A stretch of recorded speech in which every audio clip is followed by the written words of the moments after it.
What else do we need? We need to do this. Set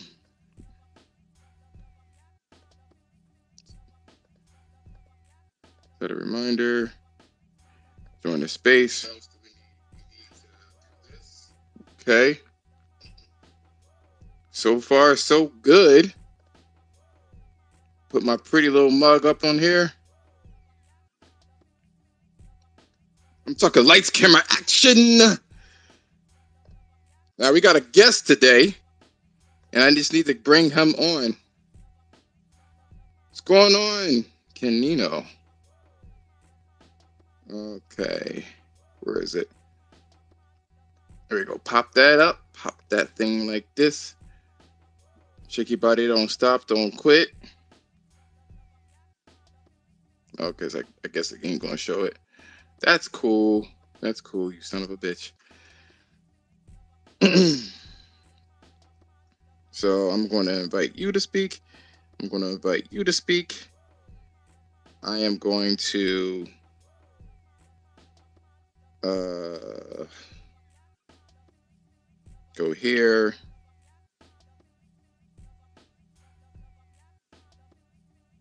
This should be taking, it be Twitter be tweaking. All right, put this in the Jumbotron. Okay. Canino, are you there?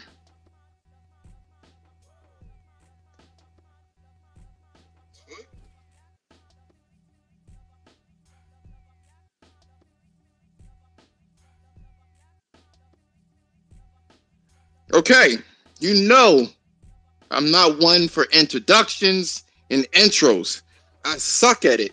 I absolutely suck at it. So don't expect anything. But I want to welcome the haters and the lovers. Welcome to another episode of A Loud Discussion. And today we're going to be talking about something that is near and dear to me. If anyone knows who I am a huge fan of Forbidden West. Everyone knows that I'm a huge fanboy. I can't help it. I feel like this game is fucking amazing. I love it. But I can't help but see most of the time that there's always someone that talks shit about Horizon Forbidden West. They consistently say that the shit is poor. It's a boring game. It's not that great, and I can't deal with that. I'm sorry. The game is personal to me. It really is. It's personal. It's personal. So when people sit there and say that the game sucks, I would love to know why they say it sucks. This is not me asking a question as to why. Asking the people why does it suck? I don't really give a damn. Because normally I always hear that people will say that it's like the first Horizon. And the second you say it's like the first Horizon, it's the second I dismiss you instantly. You're absolutely wrong, because that's why you were able to play the first Horizon and not play this Horizon. You didn't like this one because they don't play fucking the same. They're not the same. I'm sick of it. Is Horizon Forbidden West bad? No. And I'm not going to just quantify that because of the graphics. I'm going to basically say just the complete package of this game isn't. It's just not a bad game. Does it have its flaws? Yes. But I do feel like the flaws are not real flaws. In the sense that, it's broken, fundamentally broken. I do feel like in this particular case, it's because that they didn't explain to you how to play the game, and you had expectations for how the game should be based off of the first game. That is natural. The game departed and has like on a surface level, it looks very similar. But then you start to play the game and something feels off. That's when you start to feel like, I don't like it. And that's when you start to have problems with the game. We're going to discuss that. So that's one of the topics. The other topic I would like to discuss is going to be PC launchers. Obviously, we are talking about how Sony claims, or I'm sorry, somebody actually went into the code of Spider-Man for PC and found that they are going to make a launcher.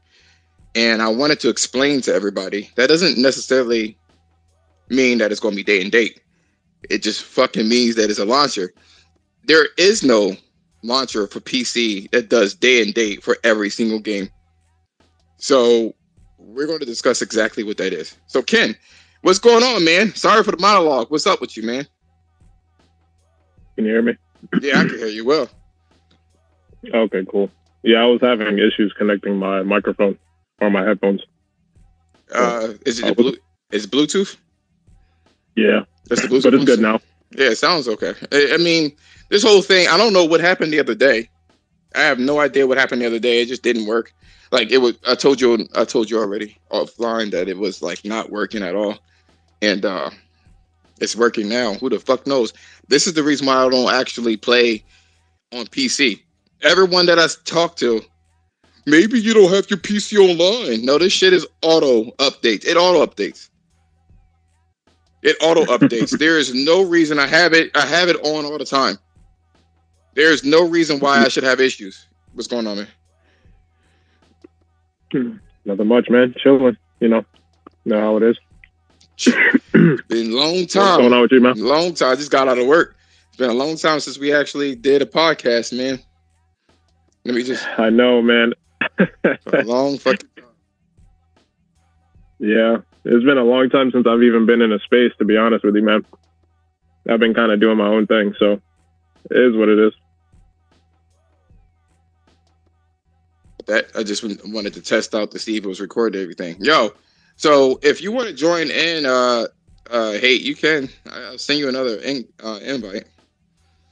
And then we could discuss that. So we're going to actually talk about the Forbidden West situation to figure out why do people feel the way that they feel about Forbidden West. Now, I totally understand.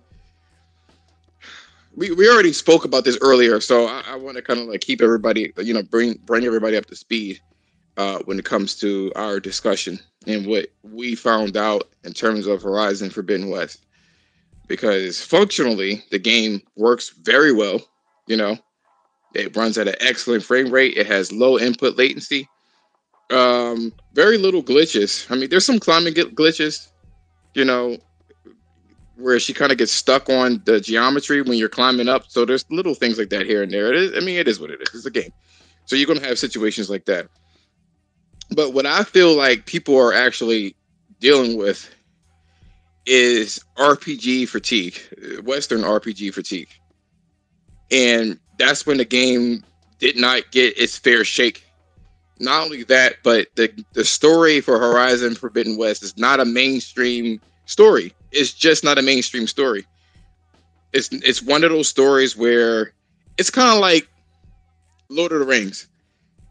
That's not mainstream. So you have to be a certain kind of person to like that type of story. You know what I mean? You gotta like the mysteries and the Dungeons and Dragons and all this other good shit. If that's not your speed, you're gonna have a hard time actually grasping that particular game or movie. And the same thing with Horizon. They don't do anything that's like mainstream. You know what I mean? There's no bombastic cutscenes consistently. Aloy doesn't do any kind of quips. They're not trying to pull at your heartstrings. You don't even have a romantic interests.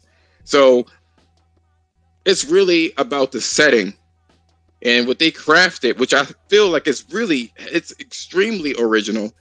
Is the story is original. It's not piggybacking off of like actual, tried and true subjects such as zombies or dragons or, vampires, all the stuff that are mainstream that people have seen time and time again. This game is talking about fucking sentient AIs that are not necessarily evil. It's one of those situations, you know what I mean? Heavily into the future. They do talk about politics, but they talk about politics in a much more grounded way. You know what I mean? It's not like some overlord or whatever the case is. It's real issues that we kind of deal with now. Somebody, want to keep a good face, for their town or whatever the case is, and that's what it is. The other issue that I see with Horizon that people have is that it visually it's fatiguing, and what do I mean by that? It looks great, but there's so much on the screen at once. It's just hard to like. It's too much stimulation. You know what I mean? It's a densely packed world, and it could be.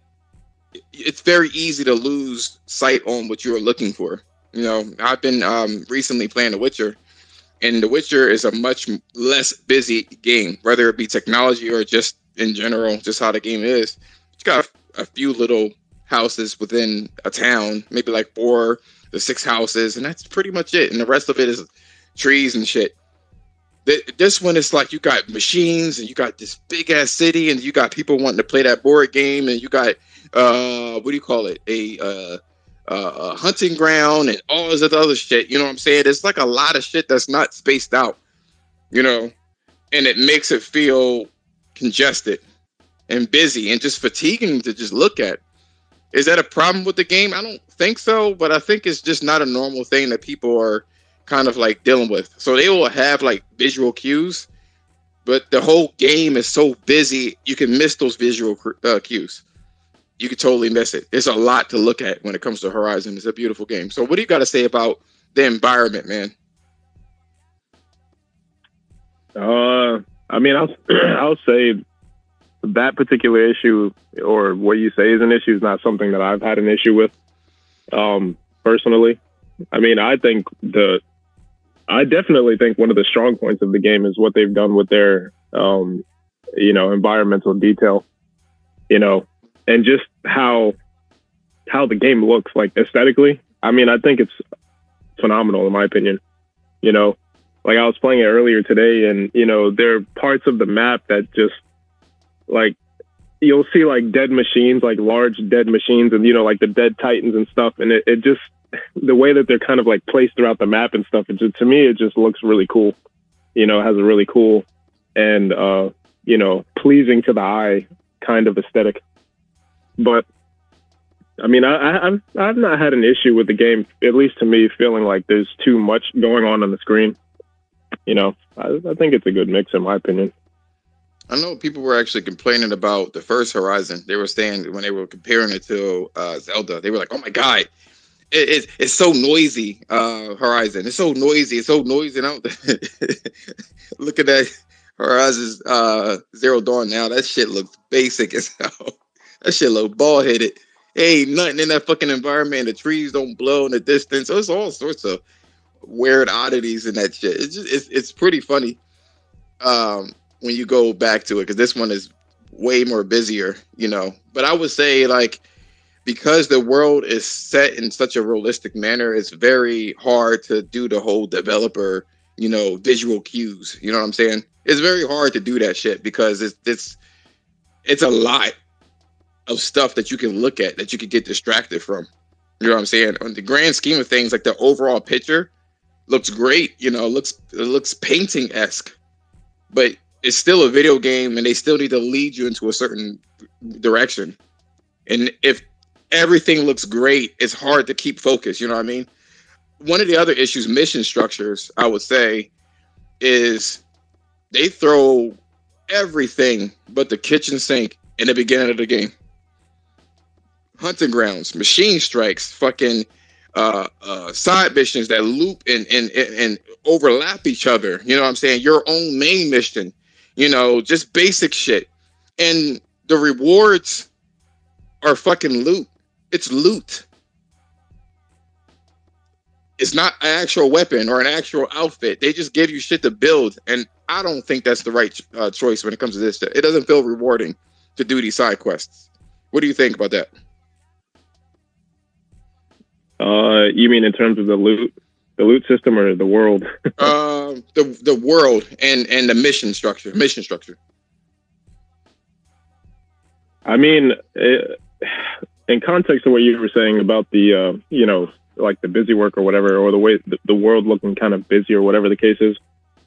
I don't know. I mean, I actually think that I think it makes the game look more interesting. You know what I mean? Like when you kind of look at the map and you can see like, you know, all of the different, you know, little structures or whatever it is, or, you know, even the difference in the elevation. I mean, I don't know, it's interesting to look at, you know, it's interesting to walk around in it. Like there are parts of the map that are actually, especially like when you start getting to the more western side of the map, I've started to notice that like those parts like look really, really nice, like really cool, you know.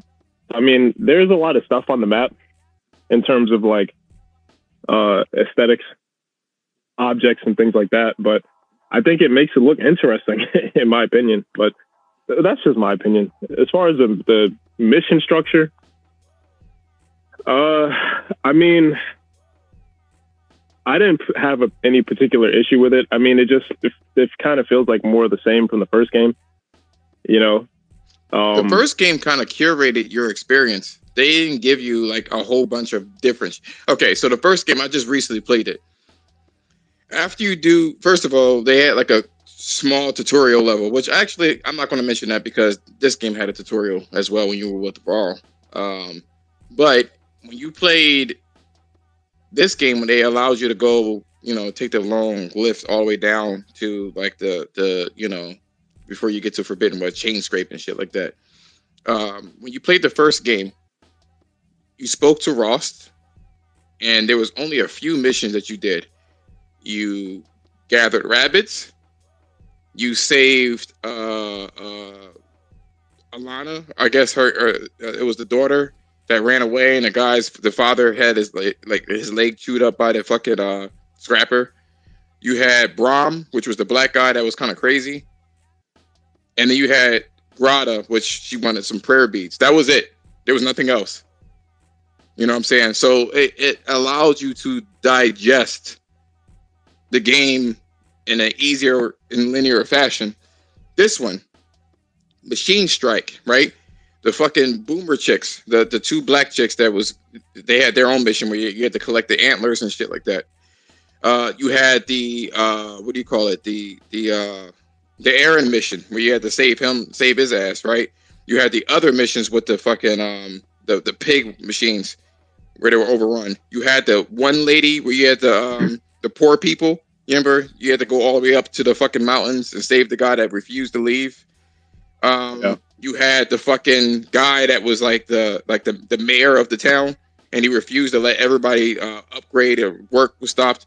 You had the other missions where you had to go swim underwater and go into the cave. It was just a lot of shit just plapped in your fucking lap. Just plapped in your lap. And it was all at once, and there wasn't a flow to it. In Horizon Zero Dawn, you talk to Ross, and when you go out, the first mission that he'll tell you to talk to what do you call it? To Karst, which is going to give you the what do you call it? The tripcaster. But then you also had, when you were going out there, they placed that one guy that was laying on the ground. You had to call his daughter back home. And after you do that, just go into the area. And when you returned, right around where Karst was, there was the other mission where she was kept calling his name, Brom, Brom, Brom. And you saved her brother. You know what I'm saying? So it flowed nicely. It was like almost like a tic-tac-toe type thing. You just up all over the map, and then that was it. You know what I'm saying? This one was just like, here's everything. I mean, I get like, you know, at least partly what they were trying to do, man. You know, like trying to give you like this open experience. You know what I mean? I mean, the way that they kind of like structured the game in comparison to the first one is it's like more open. You know what I mean? And when I say open, I mean it's like they give you more freedom to do things. You know, like they give you the ability to climb, you know, structures and things like that. Like they give you more freedom to do certain things. So it's like when the game started, it threw a bunch of stuff at you. It seemed like the game, an open game. That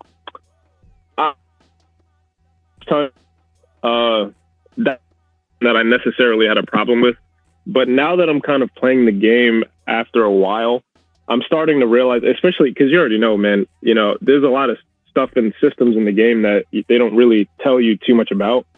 And I think that's kind of like where that part of the game probably could have been better. You know what I mean? They could have introduced you more in depth anyway to how some of the systems work in the game. You know, I mean, it's cool to throw a bunch of like different side missions and quests and all that kind of stuff, but you know, it's like, see, like with a game like The Witcher, right? It works a little bit more because the systems in the game are a lot less complicated. You know what I mean? At least in terms of like the fundamental combat system or whatever the case is, right? You know, you don't have like crazy traversal and stuff like that, right? It's pretty rudimentary for the most part, right? Horizon is a lot more complex than that. And, you know, it would make sense, right? For you to, or for them to kind of like introduce you more into some of these systems, especially if you're coming off of the first game. You know what I'm saying? Because it's weird. And I know you've said this before too, because a lot of the stuff that they have in this one, they have in the first game, but it doesn't function exactly the same. So you kind of walk in with an expectation, you know, that the game is going to play a certain way, and it just doesn't. You know what I'm saying? It doesn't play exactly the same. There's some things that obviously are similar, you know what I mean? But the game just kind of like overall just doesn't play the same. You know what I'm saying? Yeah, the systems are there. All of them are there. But because they never enforced those systems, you might as well say it wasn't there. You know what I'm saying? You might as well say that, like, shooting the enemies or the machine's legs and having it tumble over, or the stagger, or the stun, none of that was necessary in the first game. It is fucking necessary in this game. Also, you had different element types that will weaken the enemy, right? Or weaken the machines, or depending on their weakness. That was never really exploited. You know what I'm saying? It was never really exploited. It was just frost and destroy the bitch. You know what I'm saying? In terms of the armor plating, the enemies or the machines had a lot of armor plating, and you could rip them off, but it still did a lot of damage, even if you did hit the even if you hit the fucking armor plates. So what they ended up doing was, like, all the systems that are in Forbidden West are in the first game. It's just, it's further explored and is mandatory at this point. You know what I'm saying? So that's the whole difference here. It is way more complicated. They got hidden shit that's in there, you know? Like, for instance, when you jumped up, she slowed down time for you. That was an ability. Sliding also is an ability where it makes you reload faster, or cock the fucking arrows back. And you need to do those things. Like, you have to. You know what I'm saying? The melee system is a lot more complex. Whereas, you know what I'm saying, it's not just the combos that they give you. It's also, it's circumstantial. Like, if you're in the air, those light and heavy attacks function differently. You know what I mean? Then you have, like, the warrior bow, which ties into your melee. So you can, you know, beat the shit out of something and follow up with some shots, and the game will auto aim to make sure that you look pretty doing it. And they give you coils to exacerbate the damage with those things. It literally, they don't tell you how to mix and match. And I feel like they should have created missions to allow you to use it. Now, they did one mission. It was the mission where you fought, when you had the side mission with the boomer, the two black chicks, where she gives you the shredder gauntlet, the thing the little boomerang thing, and it was mandatory for you to use that shit so you can get a feel of it. You know what I'm saying? Or else you just lost the mission. You know? You know what I started to notice, man? I started to notice, like, as I was doing more of the side missions in the game, right, the side quests, like, they started to explain some of this stuff. Like, for example, right, I did the hunting grounds, right? And especially, like, one of the, and this is the thing, because it was one of the later hunting grounds, you know, on the more western side of the map. It's like, they tell you, like, you know, for example, when you shoot the like the bristlebacks, not the bristlebacks, but the bellowbacks or whatever, right? You know, it'll cause brittle or whatever the case is, right? They were explaining how, like, brittle works. They were explaining how, like, the plasma works. They were kind of, like, explaining some of the stuff, but it was, like, so far into the game. And then the thing is that it's optional. So you don't really have to do it. You know what I'm saying? But that's kind of, like, key to know. You know what I mean? Like, you need to know a little bit. It's kind of key. It's just a little bit. You should have kind of pushed people to do it. You know what I mean? Even if it was, like, the early game, they should have kind of told you to do it, because the systems in this game are phenomenal. If you know what it is, You know, gotta know what the fuck I'm doing, and especially if you're coming off of the first Horizon and it visually looks similar in terms of our animations, your mindset is stuck on the first Horizon. And then trying to make it work, it just doesn't function at all like the first Horizon. And you just won't get anywhere. And that's what we had so many heated debates, Ken, on this fucking game. And I'm like, you're playing it wrong. You're like, I play it the way I want to play it. This game sucks. You know what I'm saying? It's just fucking boring. I never said the game sucked. I know. I'm paraphrasing. I did say that it does get boring sometimes. You know, and it's like the game, it was like, I can understand why you didn't want to even explore the shit, because it's like, where do you start? You know what I mean? You know, I don't know exactly what to do. I remember one of the shits that you were saying. You was like, "Oh, I have to get every single weapon in the game to make it worth it." I'm like, no. See, that was based off of what you were saying, because you were like, "Well, you need more weapons or whatever." You know, yeah, like, but you need to upgrade stuff. You need more weapons or whatever. I didn't say all the fucking weapons.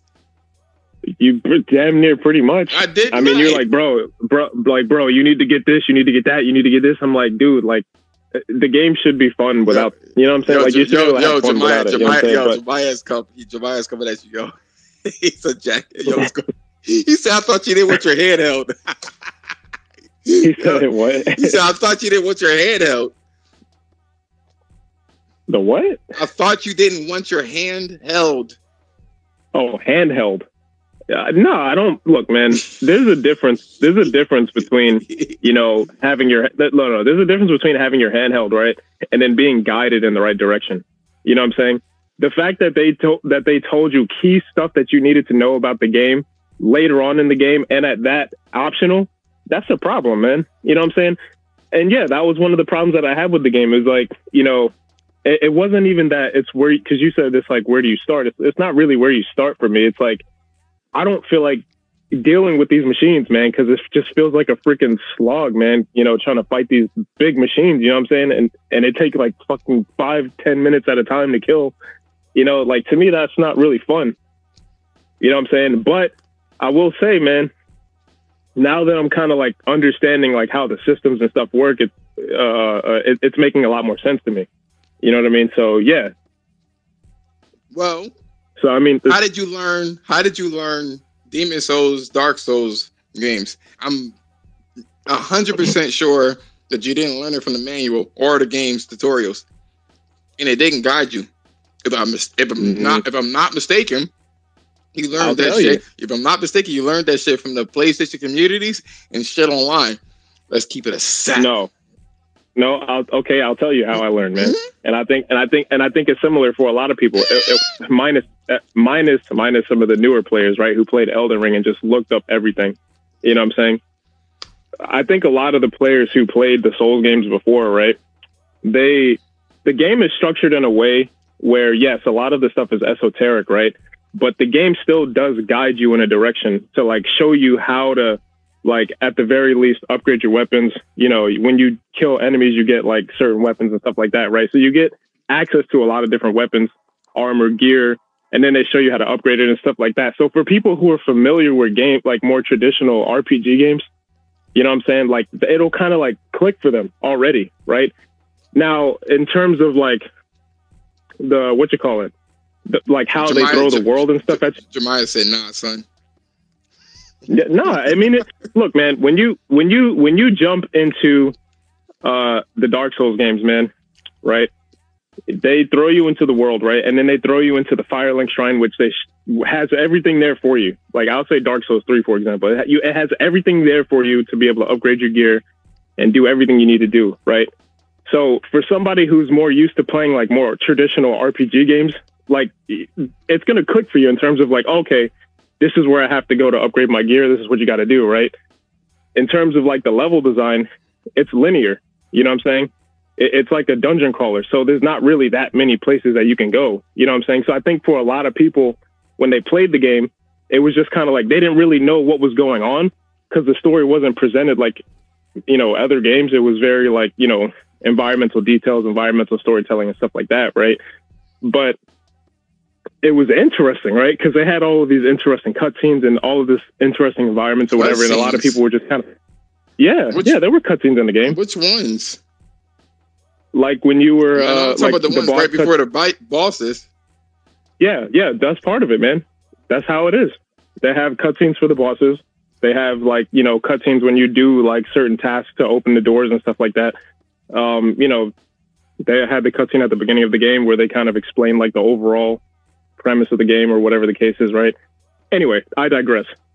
They kind of, you know, people don't really know like what happens when you're going through the story because it is esoteric, right? But I think one of the biggest things that separates the Souls games from like something like Horizon is the fact that it has a multiplayer, right? So when I played it, so I'm gonna come back to me, right? When I played through the game like 1 or 2 times without ever using any help or nothing like that, man. I just kind of played through the game. I didn't know what the heck was going on, but it was just like, it was so interesting to me. Like I just kind of wanted to know what was going on in the world. So I just kept going forward. But then I started getting linked up with people who were part of the community, right? And then as I was playing with other players, you know, they were teaching me stuff. They were like, oh, you know, why don't you do this? Why don't you do that? You could do this. You could do that. I'm like, okay, cool. Oh, and then like once I kind of got the full picture, I was like, oh shit, I get it now. You know what I'm saying?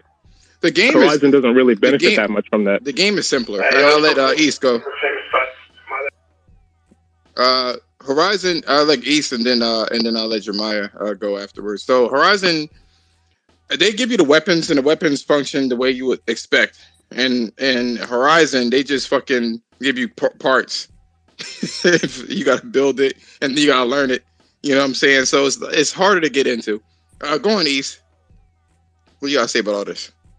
I came in the discussion a little bit late, so if you can tell me where we're at in the discussion and how I should come at it. So basically, we were just asking, is Horizon Forbidden West bad? Because that's in certain communities or certain areas of the online, they say that it's samey. They say that it's generic. They say that, you know, it's boring. You know, they say that it's a RPG wannabe. You know what I'm saying? Like, it's not really an RPG. So that's the question. Is it a bad game? Or mediocre? Or that's a good question, right? Well, I mean, is it bad because it's an RPG, or it's more the same of the first game? Or, like, what's the main criticism that you see? And then I can approach it from... It's boring. They say it's boring. It's a boring game. It's boring. It's boring. I think those people just use the bow the entire game. I think they use the bow. I don't think they dodge. I don't think they use the scan option. I don't think they take the time to explore. I don't think they do anything. Like they approach it how they would approach like Gears of War or something.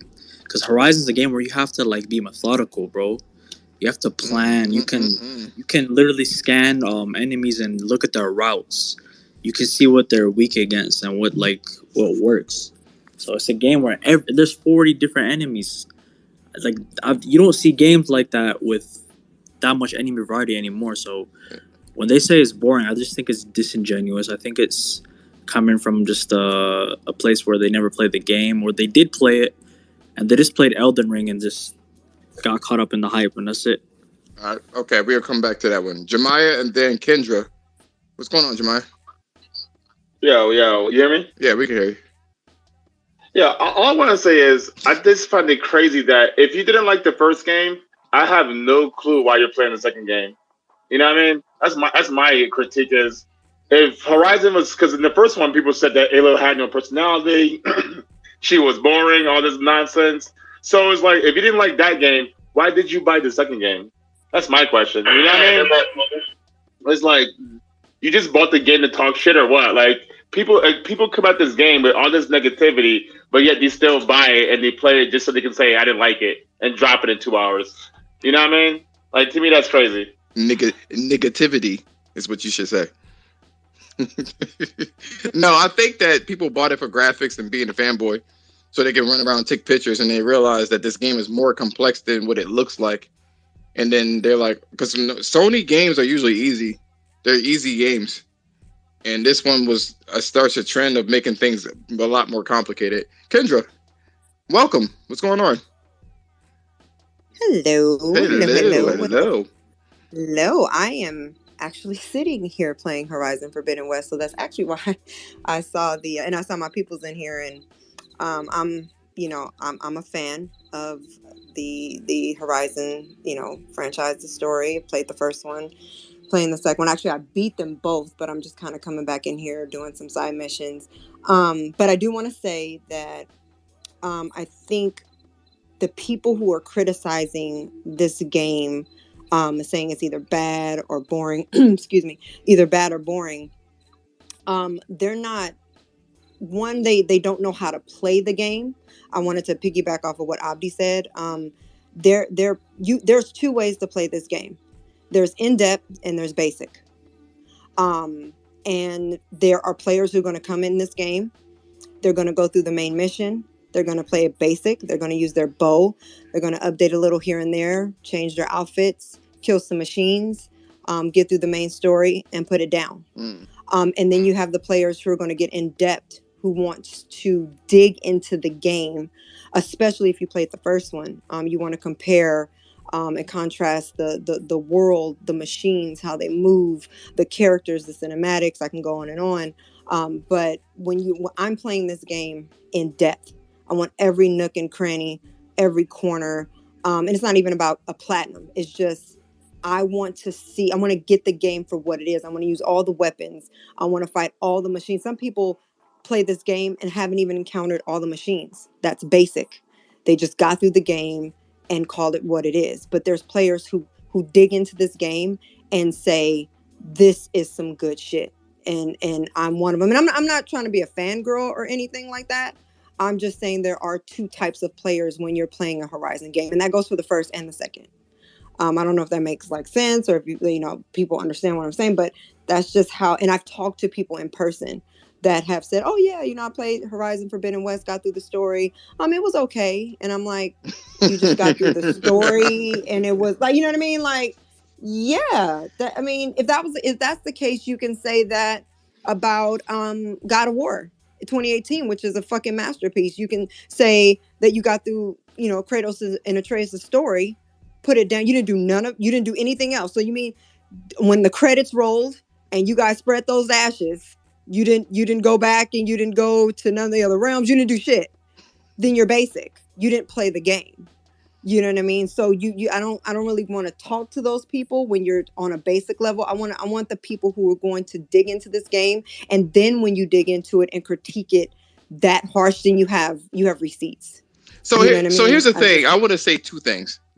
When people play Souls games, they love trying out different weapons and different builds and different suits. And this game, they didn't give this shit a time of day.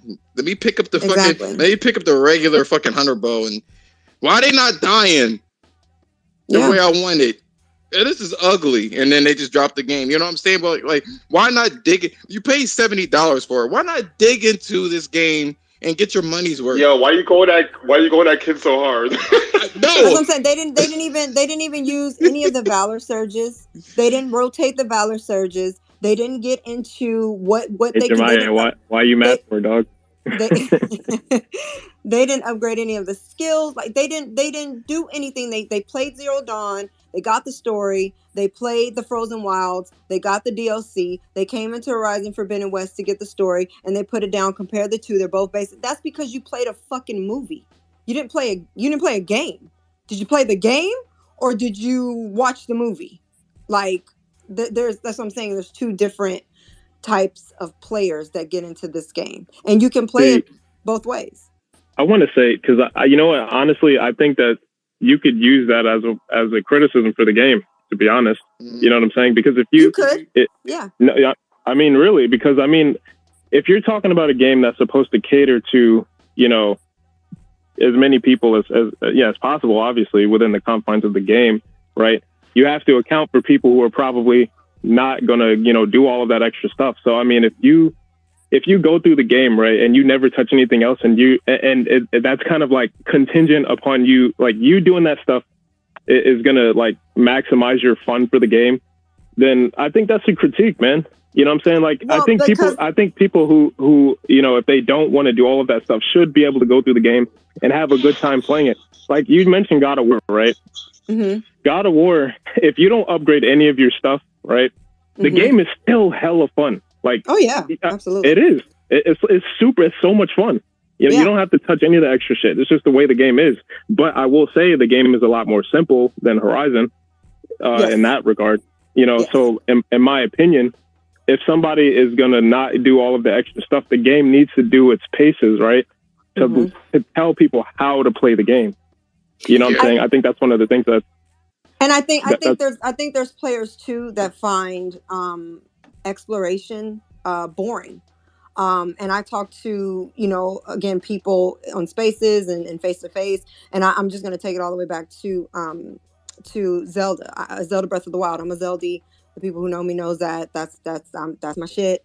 So all the way since the 80s. Yeah, since the 80s, that's my shit. I don't even want to get into that conversation. No, we're not. But I had, this is just to make a point. When Zelda Breath of the Wild came out, there were some players who were disappointed with the game.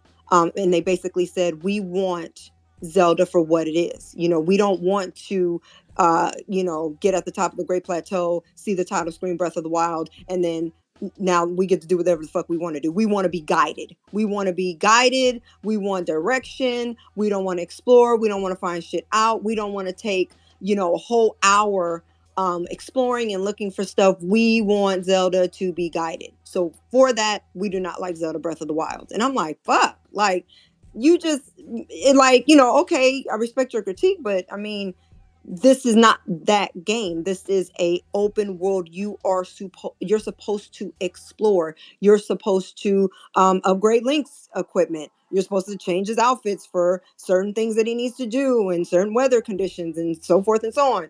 They don't want that. There are actually players who do not want to explore. In God of War 2018, to go back to that, there is not, I mean, you're exploring in a more, it's not super Zelda-y. It's Zelda-y for sure. Seldomly. Exactly. So you are being kind of guided in a sense. Like you can't hop over that rock.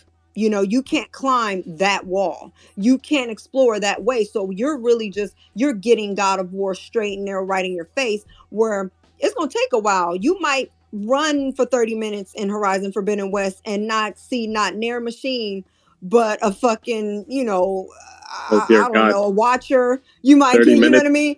You might not see anything worth your while. You're not going to see the Thunderjaw, the Tremor Touch, the fucking the bristlebacks and all that. You're not going to see those. You're just going to see some watchers, and that's for 30 minutes. And by that, you're like, I'm not getting any action. This game is boring. Well, on the other side of that wall over there, it's a fucking Tremor Touch and a goddamn Thunderjaw circling that area. Once you climb some people don't want to do that. They want to get in the game and they want all the action right front and center. And that's not Horizon. It wasn't the first one, and it's not the second one. The first one was a lot easier, so the systems were good. And I get what Kim was saying. When it comes to Zelda, right? Exploration and just learning those systems are not as esoteric and are not as nuanced. Exploration is not as nuanced than battle mechanics, you know, or fighting mechanics. So they do need to, as a developer, and I think this is Sony's issue too, explain how their game works. See, Sony as a publisher, we're so used to making easy ass fucking games. You know what I'm saying? So the only way that you can get some enjoyment if you wanted some kind of like challenge is to bump up the difficulty, and that was pretty much it.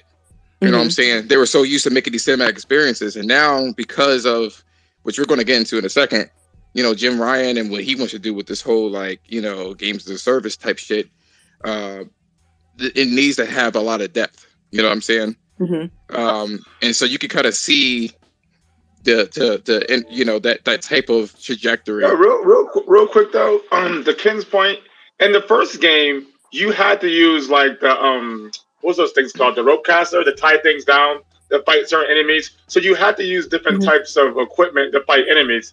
And my point is, when it comes to fighting games or Souls games, it's always, yo, you better get good. You better get into the lab. You better figure shit out. But when it comes to Horizon, everybody's like, they need to tell me what to do. This is the second game of the series. Use your freaking focus. See what the enemy has, and then use that. Like, I don't understand all They this don't like want to. handholding. It's ridiculous. Yeah, it takes too long to I'm gonna say, I've, for those who know me on the spaces and stuff, I am not just recently made a post about how Elden Ring and Souls games is not for me. Like, honestly, I've never played a Souls games. I gave Elden Ring a chance. And for me, this is not to trash Elden Ring. If it gets its flowers and wins Game of the Year, it did what it was supposed to do. But for Kendra, I can't do the mechanics, and it's not a good feel in my hand personally. So I can't rock with the Souls game because it doesn't give me what I'm looking for in an open world game. Has nothing, let me be very clear too, has nothing to do with the difficulty. I don't care about how hard it is. I've been gaming since '87. Trust me, I've played a lot of difficult games in my life, and Elden Ring is not the first, and it won't be the last. So when people say get good, you don't want to play Elden Ring because it's hard. Excuse me, but fuck you. I've played more hard games in my life than you've been alive. So when people don't, the games that's on Super NES will absolutely spank the shit out of any fucking Souls game. Exactly. Them shits. I don't know if people played the old Prince of Persia. Jesus, man! Oh Christ. My God! You remember that? How about fucking The Lion King? Yeah. Oh my dude. Basic ass fucking game. No. Wait. No tell business. me why. Tell me why I downloaded the 2-pack, the Aladdin and the Lion King on my Switch recently, and I'm like, man. If I can do that as a kid, I can do it now as an adult. Fuck that game. I'm not playing that. Nah, you can't do that. I'm not doing that. I am not doing the Stampede. Humble like a motherfucker. That shit humbled the fuck out of me. I said, for real. I was like, yeah. I was like, why did I beat this? How did I beat this in the 90s? Like, what the fuck did I do then that my old ass can't do today? Like, it is that. You know what I mean? So, yes. I wanted to... Go ahead. I wanted to say, man, because when you play Horizon 1, man, Horizon, it doesn't function the same as Horizon Forbidden West. It just doesn't. You know what I'm saying? So, like, when people, like what Jemiah said, right? People are like, oh, they say get good with the Souls games or whatever the case is. Well, people walked in with the expectation that the game was going to function the way that it does. Exactly. Right? So when you play Horizon Horizon Zero Dawn, right? The game functions a specific kind of way. The systems are there like they are in Forbidden West, right? But the game just doesn't function the same. So your expectation walking into the game is, well, okay, let me play the game like this, right? But as you play through the game, you start realizing like, yo, this shit does not like play like the first one at all. You know what I'm saying? And I can understand like where somebody comes, to the table with.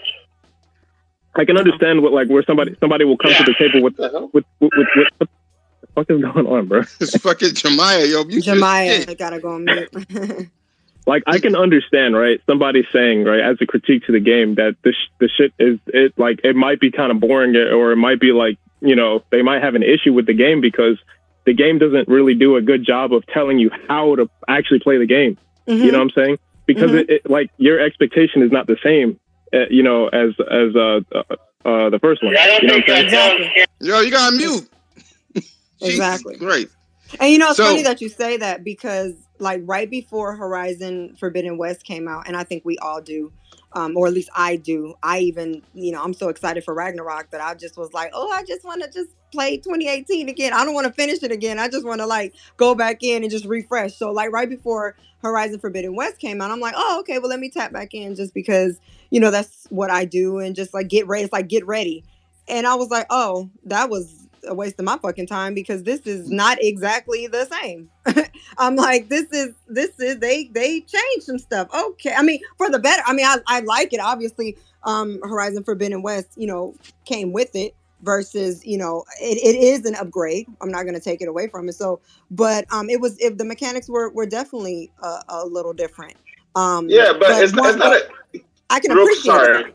No, you're fine. Before my radio goes off because these idiots keep talking. But Ken's trying to make it seem like it's a dramatic departure from the first game. The games are very similar. I didn't really read anything. I beat the game in like 40-something hours. Like, it's just intuitive. Like, to me, the game is very intuitive. Like I said, use your focus. You see the weakness, use that type of ammunition. I don't understand all this other complicated stuff people are trying to make the game seem to be. It's not that complicated. The machines have armor. Don't hit the armor. You know what I mean? Go for the weak points. If you scan it, you can see all the weak points and you can see what it's weak to. I don't understand this overly complicated system Ken's trying to make it out to be. Now, see, that's the thing, man. Look, because when I played the game, right, I thought the same thing. I'm like, just target the weak points or whatever. Apparently, I was doing it wrong. You know what I'm saying? And me and Josh had many conversations about this, man. You know what I'm saying?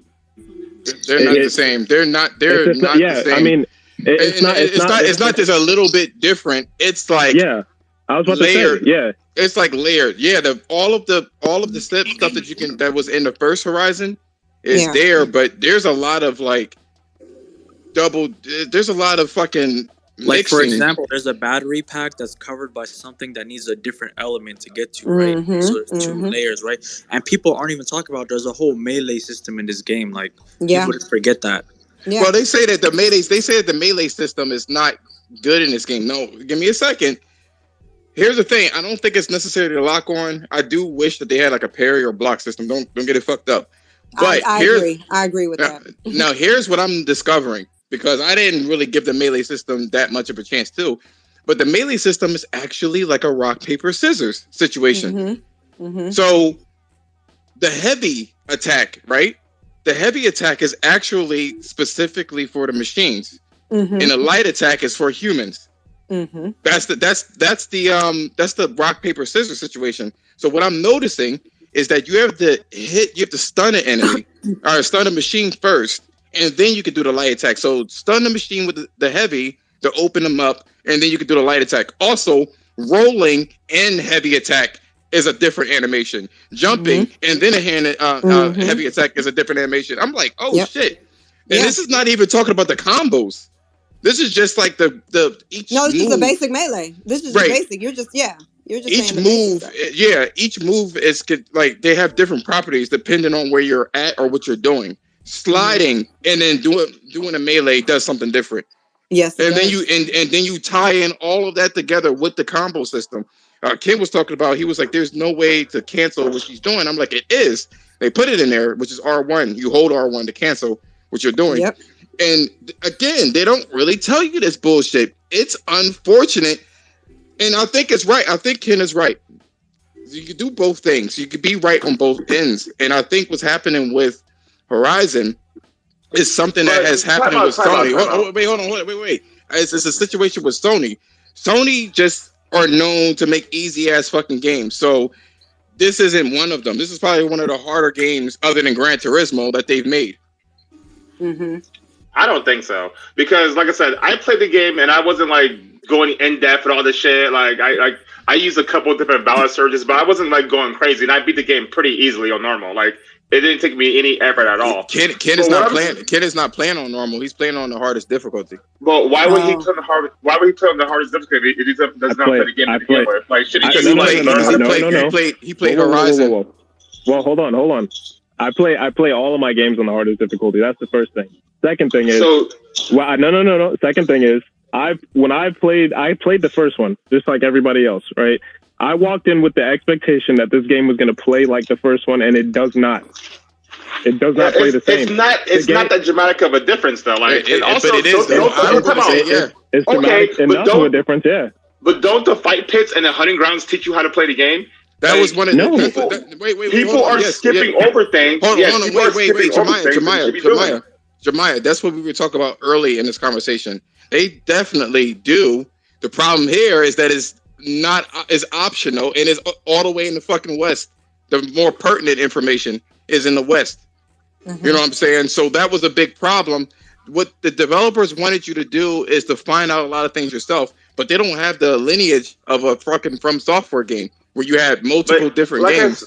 But with the focus gives you information. Even Ayla would say to you, if you're doing the wrong thing or using the wrong ammo, she'll say, "Let me try something else." She even prompts you to be like, "Stop being stupid. Try something else." I'm not trying to cause kids stupid or anything, but I think that people are not, like you said, they're not digging into the game. If you want to play those super hard, maybe you should have read some of the shit before you start playing the game. I know you have. It's like, oh, it's the same as the first game. I'm just jumping here, run around, and fucking shoot shit with my arrow. No, maybe when I first played the game, right, in the first couple hours, I understood this game is not the same as Horizon. Some things are different. The aiming was a little different. You get used to that again. You didn't have all the crazy ammo and all the the ammo you had before and the capacity. So yeah, the game is a little different, but it's not like dramatically different that you couldn't like just intuitively play the game. Asset, notes, armor. You know what I mean? These are just basic things of this gaming logic. You know what I mean? So I think Ken played on super hard. He should have maybe read something, did the hunting grounds, did the fight pits, and learn how to do the melee and the cancels and all that. Like, he just jumped into the game and started running around crazy, and he didn't have the Souls community to help him learn, which is, to me, a handicap on the Souls community.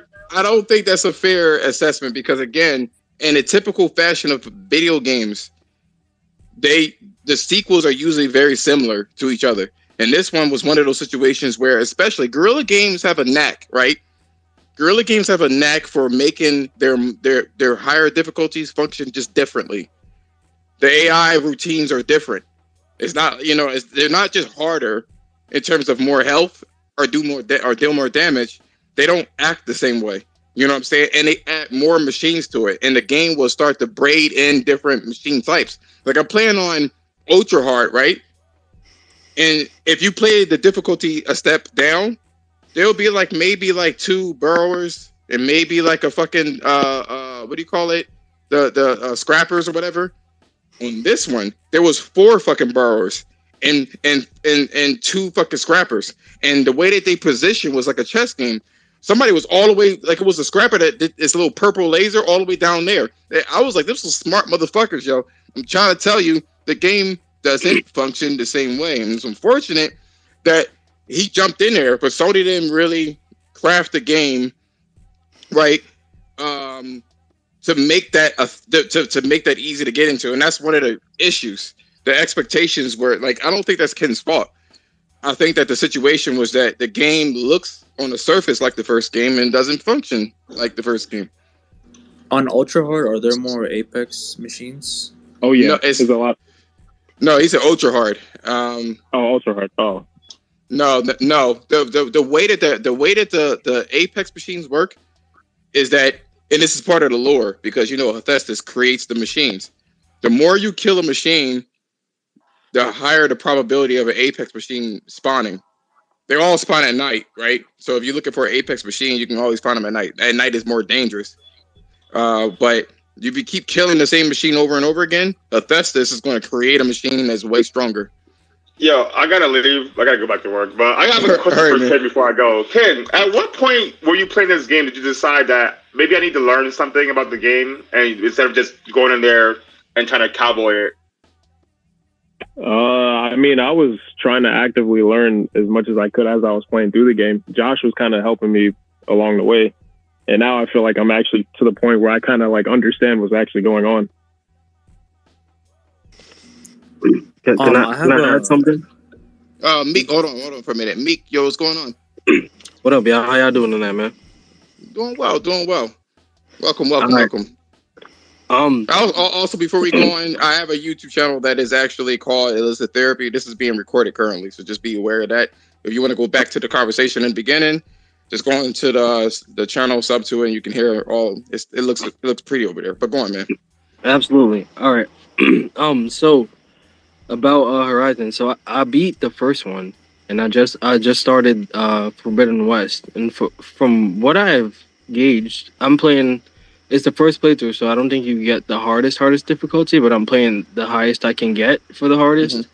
Mm-hmm. And to what you said about them being smarter, like I remember I was playing and I was like, all right, I'm gonna go hide behind this tree because in Forbidden and the other one, I'm like, they dumb, so they're not gonna come. You know what I mean? And it literally ran through the tree and killed me, and I was like, bruh, all right, I guess I can't do this. All right, so I'm not gonna. You know what I mean?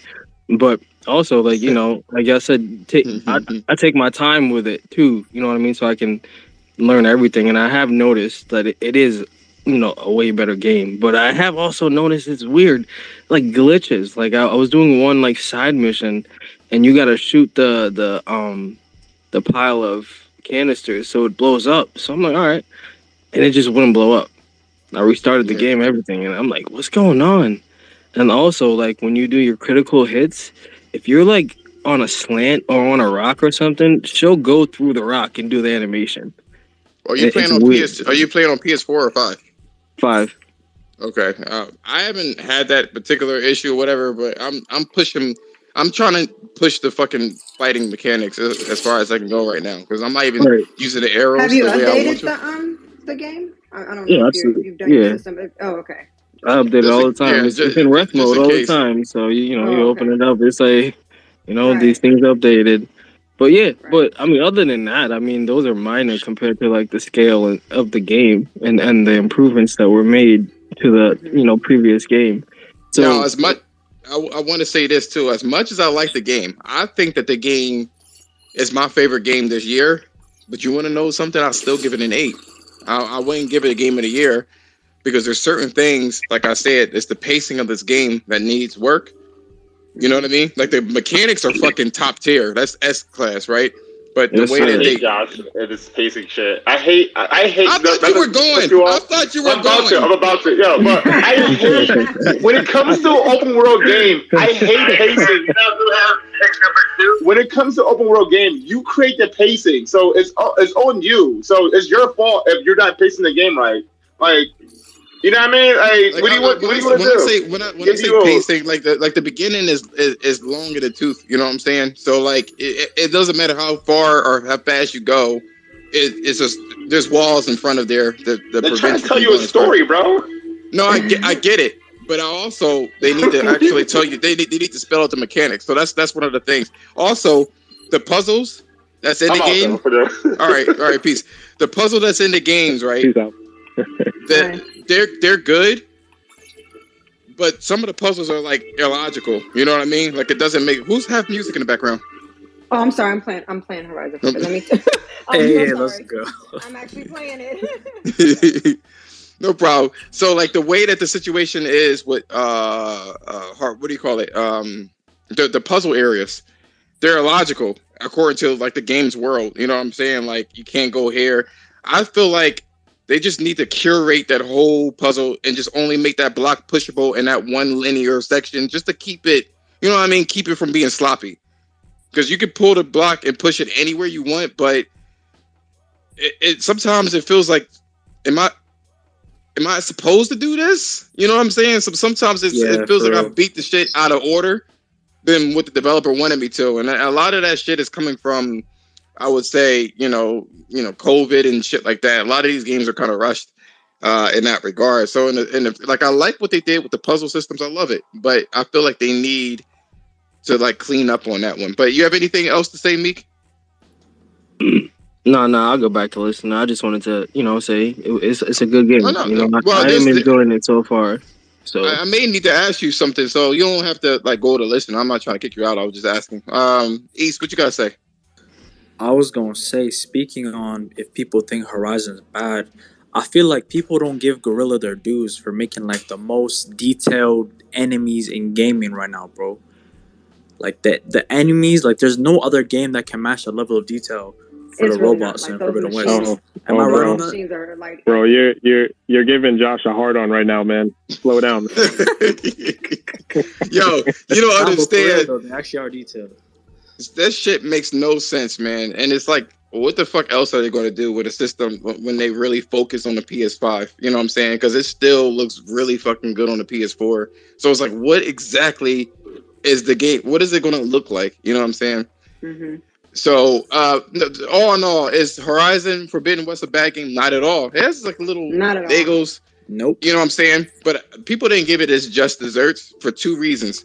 A, Sony in their games and their precedent, they're all easy games, and then all of a sudden they make a difficult game, and people are like, "What the fuck is this shit?" So that's on Sony's end. You know what I'm saying? If Sony was known to make complicated game like Capcom, nobody would bat an eye. You know what I'm saying? But Sony's this not typical like that because they make the cinematic experiences for everybody to jump into, and Horizon isn't one of those. Which I said the reason why they did that is because they're going into the games as a service thing, and the systems need to be complicated. You know what I'm saying? So they can push that agenda there. I mean, I'm gonna get into that in a second. I don't know. Before we Josh, get into that, like, can I ask y'all, everyone who's speaking, like, what's your top 5 machines that they added? I could say that I like the slaughter spine. I like the kangaroo. I like the the shell turtle. What else? Can we there? talk about what we hate? The pterodactyl. the fuck them apes. Fuck them apes. Yeah. Those are the worst. Hey, guys. The biggest machine in the world, but those apes. Oh God, I can't stand them bitches because they whole group. Hey guys, Horizon is too much Forbidden West. 6 out of 10. I know, right? He said too much Forbidden West. He was making a mockery of one of the reviews that said that some Pokemon game had too much water. But no, it almost made me feel racist. I ain't gonna lie to you. I was fighting them apes. I was like, "You motherfucking apes!" Yeah, I was like, "Oh shit!" I felt a little. I was like, I felt a little racist deep down inside. A little bit. Hey, you know what's funny, man? At first, man, I didn't like the Clamberjaws, but I actually like them, man. I actually think they're pretty cool. Which one? They're pretty dope. In my the apes, the monkeys, them fucking monkeys. You know what I'm saying? Them things. I have a harder time kicking their ass than I do the big boys. Like, give me the biggest, baddest bitch, and I will take you down. But them apes, when they call on each other, it's a wrap. The slaughter spine, I don't have a real problem with. That fucking Lapras, that's the fucking problem. I know it's not a Lapras, but that motherfucker's a problem. What else is a problem for me? The fucking elephant, the Tremortusk, is absolutely a fucking nightmare on ultra hard difficulty. The game, I don't really care about him. What you say? It was it's another one too. It's it's the fire one. He gets on my nerves. What is that one again? Oh my god! The Fireclaw. The Fireclaw. Is it the Fireclaw? Let me make the bear. The big bear looking one. Yeah, it's the bear. I don't like him. Yeah, I'm so used to fighting them because of the what do you call it? Because of the DLC. No, I can tell you the Tremortusk, man. If you play that, they had the 2 Velociraptors. Or 3 of them, the fucking, I forgot, whatever. You know what I mean, the Velociraptors, and then that fucking woolly mammoth thing. And I'm like, bro, this is too much. And I was like, I can't stand this motherfucking game. This shit sucks. And then I thought about it. I was like, oh shit, I had smoke bombs. Poof. Yo. Oh, yeah. Gone. Yo, you know in the hunting grounds? Mm-hmm. I put that shit on easy mode, bro. Yo, you know. You can't be cheating, Abdi. Hey, don't tell no one. You know which machine I hate? I absolutely hate in that game, man. The fucking the stalker. No. It's that fucking turtle, man. The goddamn turtle. Are you? Yo, did y'all get the what do you call it? The fucking he does like a Kamehameha. Did y'all get that attack? Yeah, he's done it to me before. Yeah, that motherfucker blasted me away, bro. He shoots a fucking energy blast like a Kamehameha. Oh, yeah. Yo, I was like fucking Goku and Vegeta, bro. When they did the Gallic gun, that motherfucker blew me into space, bro. Yeah, it's like a Gallic gun thing. Man, that shit had me running. I was running, and Aloy was fucking tired because like there's a suit that you can put on and you can roll like 5 times instead of the 3 before you stumble. Mm-hmm. Man, she was stumbling. I was like, "Run, bitch, run!" So that dude was like, "Final flash," you know. You fucking air me out, yo. But my favorite machine to fight is the bristlebacks. I fucking love that shit. They're fun to play with. Yeah, they're aggressive. I like. They're so cool. And you can ride them. That's another thing too. You know what I mean? So that's always awesome. I don't like riding the Claw Striders. They're slow. Yeah, I was actually on a Claw Strider right now. He's slow. They're designed to be slow, so you can't. You know what I mean? But they look badass though. They look badass, and they're the strongest ones. They're the strongest mounts. So like they're formidable as shit. So I can understand why they're not as. And in the strategy guide, they said that they're the slowest one. They're half the speed of the four-legged ones.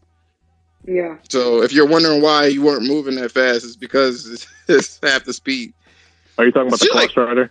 The Claw Strider is half the The speed Claw of like the fucking the Chargers and the fucking Yo, but if you override them though, man, them things are a beast, yo. Oh yeah, they are. When you're in combat with them, for sure. Yeah, man. Yeah, for sure. They're best.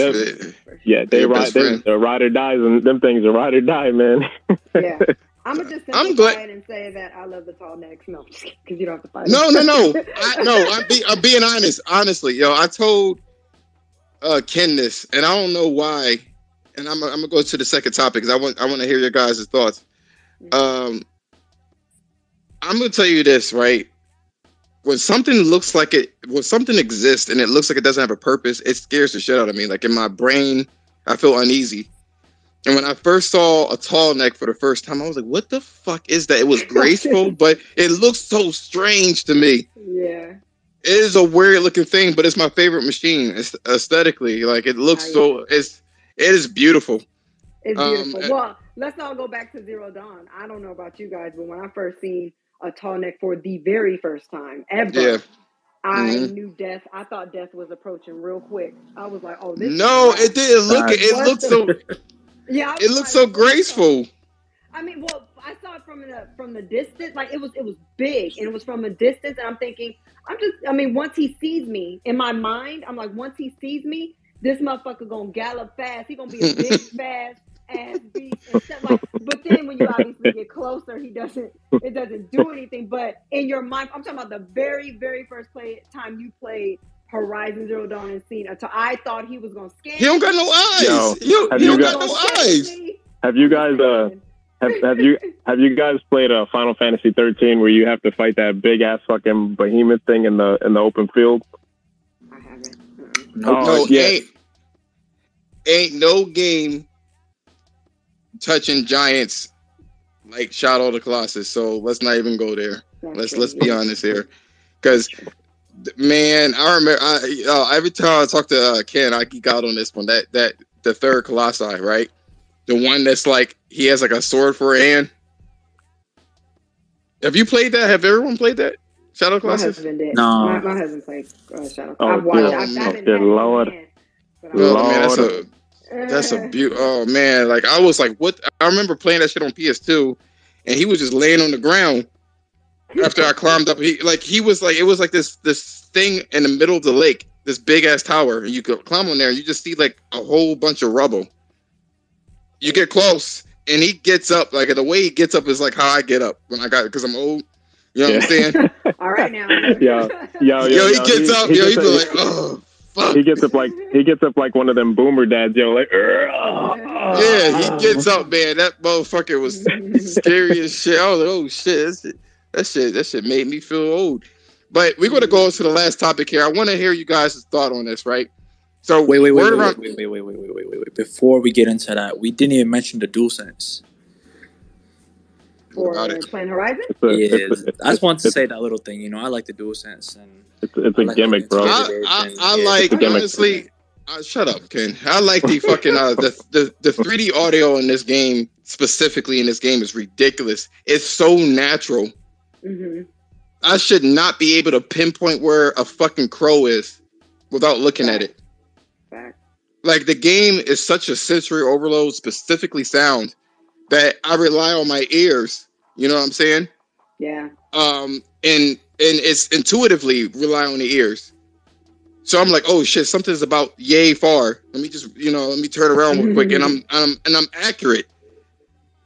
You don't get nothing better than that. This fucking 3D audio shit is crazy, and it's crazy because I feel like Sony with the beta, they were like, oh, they would have tell you that the 3D audio is this. I'm like, who's turning it off? Stupid bitch. Anyway, so. Oh, by the way, Julia Hoban's soundtrack or her voiceovers is good too. That's it.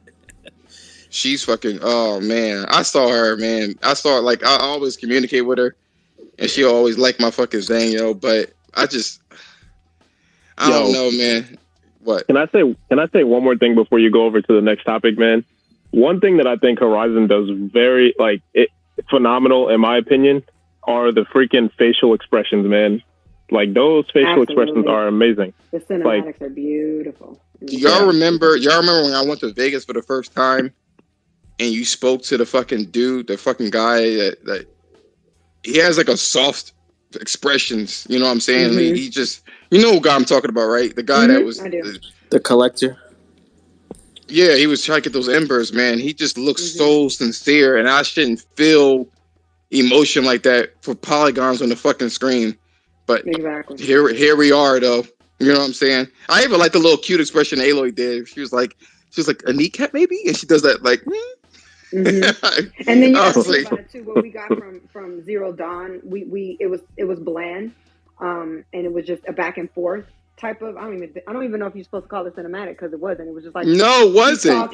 He's talking, she's talking. It was like a boop boop boop. But now, you know, with the hand gestures and the facial expressions and the in-depth feelings and things like that. I mean, they really pulled that off. They came through with that. They literally when someone got mad at when somebody was complaining about Guerrilla Games shit, they just went over the top, right? The people were mad at the grass didn't move when Aloy ran and walked through it. They was like, all right, bet. Not only is it going to move, but you're going to be able to flatten it. And I don't think there's any game to this date where you can flatten grass. Yeah. You know what I'm saying? I don't remember Zelda Breath of the Wild. Excuse me. As soon as you get out of that grass, it snaps right back like a 25-year-old. Don't be talking about my Link and his Breath of the Wild. Listen, he's just trying to make it through the grass. Yeah, why? He's just trying to make it through the grass. Why you get so defensive, man? Because look, Link is my boo. Like, you know, since that's boo right there. He don't say nothing. What is he saying? That's what makes him even Bro. more boo. Yeah. Yo, I felt that, bro. That's what makes him even more boo. That's all he needs to say. Kendrick, didn't you say Nathan Drake was your boo? So now you got multiple boos. Like, don't worry about it. As long as my husband. She said, "Don't worry about it." I'm telling. Don't worry about it. You worry about the wrong thing. Anyway, next subject. No, I'm just playing. Go ahead. Next topic. So I'm sure everybody already heard about the fucking launchers. I was speaking with Jemiah, and he was like, "Sony would never make a launcher for the PC." And here we are. We're talking about launchers again. So, a couple of quick questions before we end it here. First question, right? Kendra, how do you feel about PlayStation going to PC in its launcher? It sounds like you're a PlayStation fan. So how do you feel about it?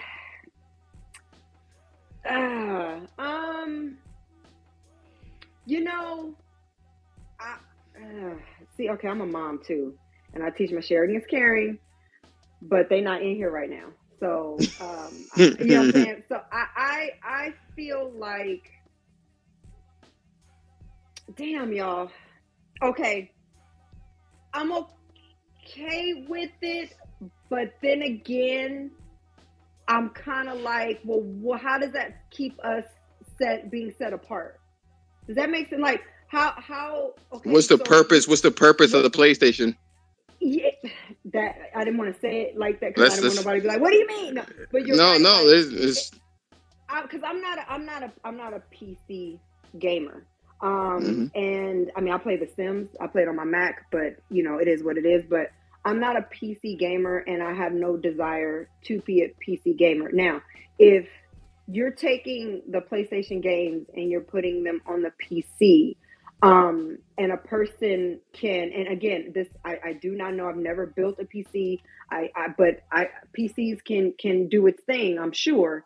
Then what is the point of the PlayStation if now we are not kind of a standalone? I don't want to sound selfish because I'm trying to say it in the best way possible. I don't want to say, well, keep PlayStation to us and then don't give it to PC.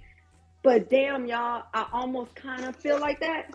Yo, can I say something? Almost. I think you answered your own question. I think I did. I really think I just went around in a circle and came right back to the starting line. I mean, think about what you just said. You said I'm not a PC gamer. I am not interested in playing PC. Period. Yep, I said it. I know. Came right back to the starting line. Like, damn it. Okay. There it is. I like my. It's so hard. It's so hard to grasp that, though. It really is. It's because it's like I don't really give a fuck, but I give a fuck though. But I give up. But that's honestly, well, why? It's like why? No, but look. Honestly, you say why, right? Yeah, let's be honest. Let's be honest here as humans. Mm-hmm. Humans are very tribal. You know what I'm saying? Humans are very possessive. That's just how we are. It may not apply to you, blessed, but it applies to you somewhere. You know what I'm saying? Somewhere in life, it applies to you. You want to, at some aspect, you're like, oh, this is mine. I don't want to share. It's not about sharing. It's more like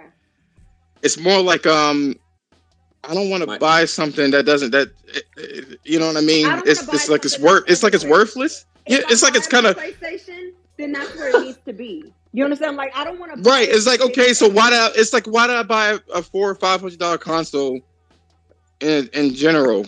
Like if it's going to be like you know what I'm saying? It's not necessarily I don't care about it going over there, but it's like why did I do it? The games are other fellow PlayStation people because that's what they invested in to play those games.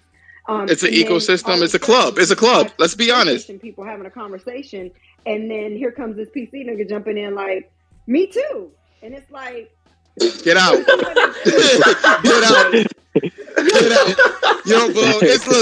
Let's be real. It's a club. It's a club. Yo. You got holes in your socks, boy. Your feet stink. Get out, boy. Nah, bro.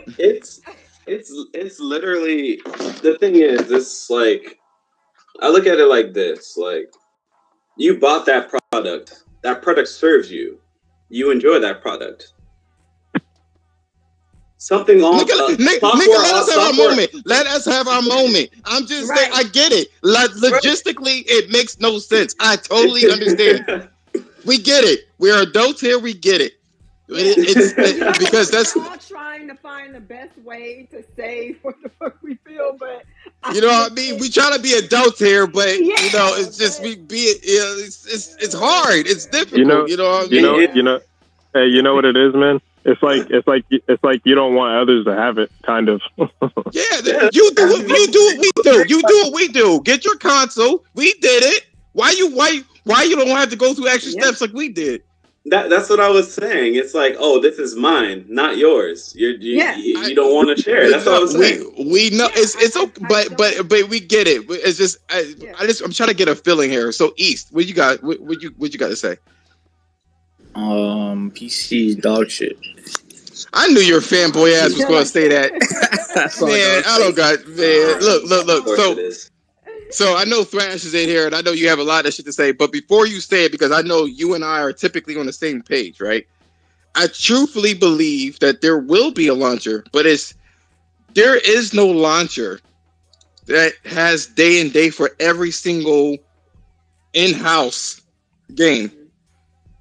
That's number one. There's a reason for that because it doesn't pay off to have like all your in-house games released day and date on some sort of service. It doesn't make any sense. A launcher, yes. Having buying one game and having it play across the platforms, yes. Day and date, no. And that's not a delusional attitude. I'm confused. What are you confused about, Blessed? What? Can you repeat what you said? You said there's no launcher that has games that release day and date or something like that. What did you say exactly? I said there's no launcher that released their in-house material, like all of their in-house material day and date. There's things that are day and date within that launcher material, but not everything. Are you talking about how some Activision games aren't on Steam and then some aren't on Epic Games, like that type of thing? Yeah, I'm confused because for the launcher, like all of Ubisoft's games release on Uplay or what is it called? Ubisoft Connect immediately. Like all of Activision's games release on Battle.net immediately. I'm confused. Are you talking about the Assassin's Creed? You just need Uplay and you can get it immediately? A launcher. Are you talking about launcher on PC? Oh, I see where you're confused at. I see. Okay, I got you. Thank you for correcting me. I got you. So here's what people are arguing with, right? It's the day and date situation, right? And then it's also the subscription service. But again, that's what I'm mashing them together, and that shouldn't be that way. But I don't think that there's going to be a day and date for their service for PlayStation's launcher. I don't think that they will do that for day and date. I think it's eventual. I think eventually. I don't think eventually. I don't think eventually either because of okay, so Assassin's Creed, right? You're telling me that you can. But here's the thing, though. Do you know why I say it's not? Because Uplay doesn't have a console. Origins don't have a console. Epic doesn't have a console. They don't. They can't. They don't have to. I mean, Epic. No. I was gonna say Xbox does, and all their games release day and date though. Their games their games release first on PC. Actually, that's what I'm saying because they're PC centric. So the thing is, I'm saying day and date, meaning that two platforms are going to get the thing at the same time. So I will be correct in saying that they don't in that particular case. So they don't have a console. That doesn't matter. It's a platform, and they don't have a console to worry about.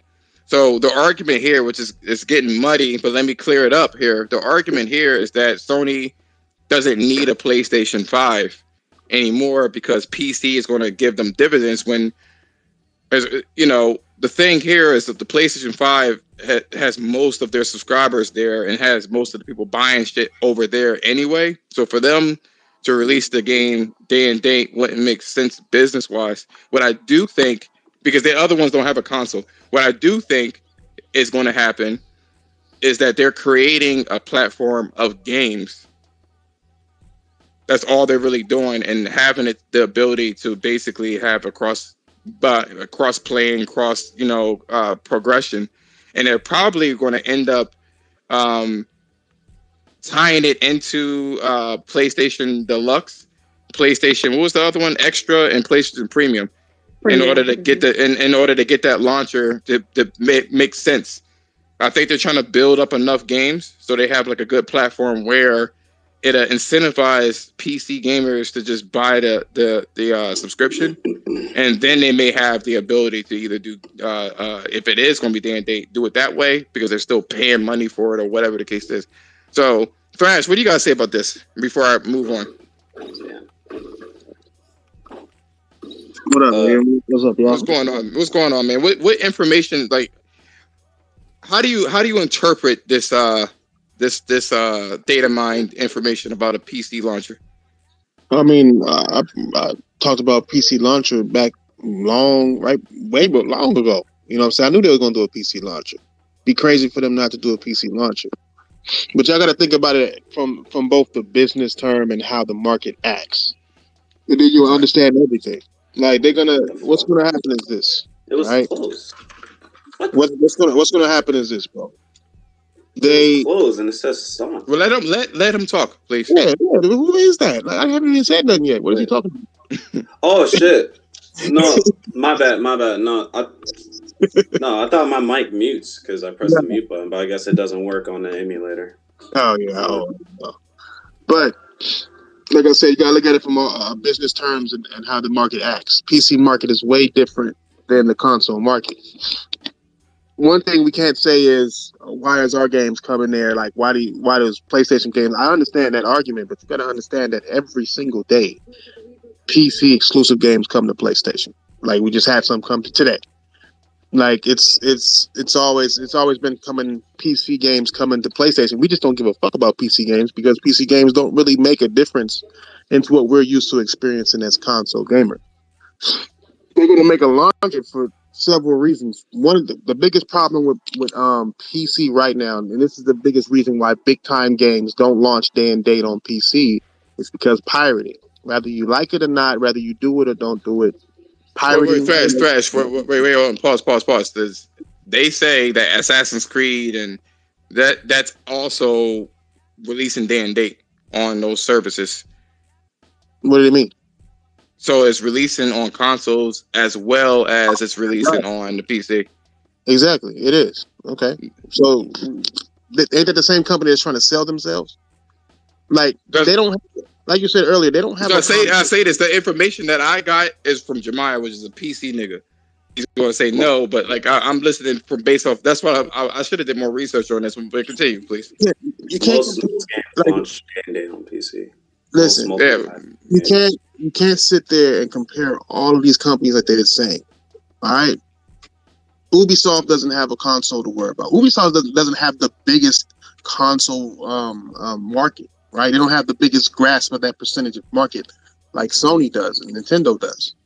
So they have that side to worry about. Ubisoft is a third-party company that will put their thing on any launcher, any device, or whatever the fuck, or however they're going to do it, right? They make their own launch, whatever the fuck. They're going to put it on every device, and they're going to include it in fucking, like, wherever the fuck they can put it, they will put it to make their money. Right, Sony has a whole network to worry about. They got people who have names. They have people who have friends. They have people who, they have this whole trophy system. All of this shit that they got going on. You play ain't shit. You play. If Ubisoft were to come out with a console, they would fail immediately. Because what do they have other than failed ass games or games that people will play, but not dedicate a whole money for a whole piece of hardware? This is Sony putting their stuff on another hardware. You can't compare those two. They're not they're two different business types. You got to take Sony for what they are. Same thing with Microsoft. Somebody said Microsoft is putting their games day and date on their launcher, and I believe they are, right? And on other people's launchers. But then Microsoft is also putting all of their games day and date on a service as well. Microsoft is doing shit to where they can lose money because they can afford to lose money. Sony is in a totally different spot. It's way more fragile than what Microsoft is. Microsoft is $1 trillion company. Not only that, but the amount of games that they have currently that's released, they're not critically acclaimed, and there's not that many of them. Right. You know what I mean? So just a few games, like 4 of them, that ain't gonna really. That's not indicative of what their future plans are either. And then when they did release Forza 5. Horizon 5, it wasn't the complete version of it. Yeah, it released partially, so. Yeah, I mean, Sony's going to put a launcher just to put basically a DRM on some shit. And they're mainly going to make that launcher because it will have day-and-date games. But those day-and-date games would be those 10 multiplayer service games. And those games are damn near impossible to pirate to begin with. They can make them, they're real hard to pirate. So if you hold on, let me finish. I gotta go to work, nigga. Let me finish real quick. I'm at work, nigga. I gotta go to work. All I'm saying is, I've been studying this shit since before they started putting shit on. I know that there's the Chinese market that they want to get into. That's the whole reason they can't get their hardware into China the way they want to. Right now, look at all the problems they have with hardware itself. They're gonna have to find different ways to make different money. The problem is that the PC gamers are notoriously thieves. PC gamers notoriously take games and act like it's all okay. It's all good. Like I don't think the Spider-Man people are enjoying watching these mods happen to the game that they worked years on and watch some fucking guy come and alter what their artwork is. People don't like their artwork to be fucked with. They were fast too, man. They were fast like a motherfucker. Why wouldn't they? Imagine working on something, right? And then you fucking do all this work on it, and then you go to put it on sale day one, and then that same day you see people bragging about how they jailbroke it already and got it free. Nobody wants to sell a product there. Like, wait, hold on, Bless, hold on. Here's what I'm going to say, right? In terms of what you're about to say, why would they care? The same thing happened with Khalees and Beyonce. Fucking Khalees. Yo, I'm just saying, Beyonce used it and she would have put her shit out there. She was like, oh, hell no. You use I didn't ask you to do that shit. It's an artist thing. They don't want you to use it. They don't want you to repurpose it or remake it. It happens all the time. even with remixes. Nobody wants their shit. I'll say to that. I mean, Corey Barlog said he'd love for his game to be on PC, and now it is. We're not talking about it. We're not talking about the game being on PC. We're talking about it being edited. Let me finish. I don't see him talking badly about mods. I bet money he probably is like some of the mods that actually released, like the Simpson mod. It's like I said, you never made it. Can I speak real quick? Because y'all getting way off topic for no reason. Y'all getting way off topic. Me, I'm just trying to get my point out. Listen, who cares about mods? Like, if you want to mod the game, they're gonna mod the game. If you put it on PC, it's gonna be modded. So they already came to that conclusion already. Exactly. They already came to that conclusion. Can y'all let me finish my point? Wait. I'm gonna mute everybody. But yeah, go on. All right, go on. The reason I'm saying that is because I don't want it to get into the point to where you're missing my point on what the fucking view is. All right, I understand. They understand that their games are going to get modded. They understand that their games are going to get pirated. I'm not fucking battling that. All I'm saying is that that's not the point of them making games. That's why people avoid PC with their high quality games first and go to these consoles that are locked down and people can't do different altercations, or people can't go with pirate games as easily as they could on PC. And not only that, PC players tend to celebrate the shit. That's where you guys get that shit wrong. You gamers today want to be able to do anything they want, even on console. They want to be able to do anything they want. I don't want to pay this price. I don't want to do this. I don't want to do that.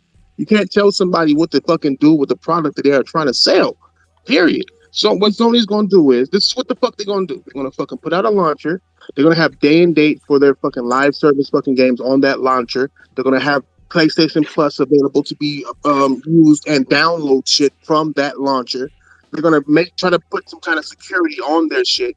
I doubt they do day and date on their big games because they still want to set up PlayStation, which they are number one in that market. They have broken records every motherfucking generation with their consoles since the PS4. The PS3, they fucked it up. The PS2, they broke records. PS3 fucked it up. So they know how fragile their shit is. And if you go to the PS4, they broke records again, and the PS5 would have broke that record if they didn't have these chip problems that they couldn't fucking help to begin with. So they have a market. They're not like Microsoft and not like Ubisoft or anybody else. They are number one on where they sit. So they're not going to want to jeopardize that. So they got to have games that push that and keep people in that market. They don't want to lose PlayStation console people to PC people. They don't want if you look at Spider-Man, you look at God of War, you look at all of these, if you want your game to look better than PlayStation's version of a game, you're going to have to spend over $2,000 to have a better PC, period. You're going to have a lot more. No, that's not true. Yeah, no, it is true. $2,000 is literally a lie. Me a $400 PC that's running Spider-Man the way PlayStation's running it. You can build a PC with a PC with a 3080 right now. Actually, you can build a PC with a 3080 Ti. Listen, Listen. You guys don't care about $70 games. I don't care about $5,000 GPUs. All right, this whole price point thing is ignorant. Listen, let me say my point real quick because y'all dudes don't understand PC, right? Let me finish, and then you can say whatever you want. Bro, you long-winded as hell. I'm almost done. All I'm saying is, if you want to pretend that there's a $500 PC that's going to run Spider-Man the way it does. When did I ever say 500? Yo, stop. I'm going to end up muting everybody. Stop. Let somebody finish, and then you do whatever. I'm only coming with the facts. I don't care if you got a $5,000 PC. Cool, good on you. All I'm saying is, look at what Sony is doing. They are making it to where it's more viable to get a PlayStation 5 and play this game.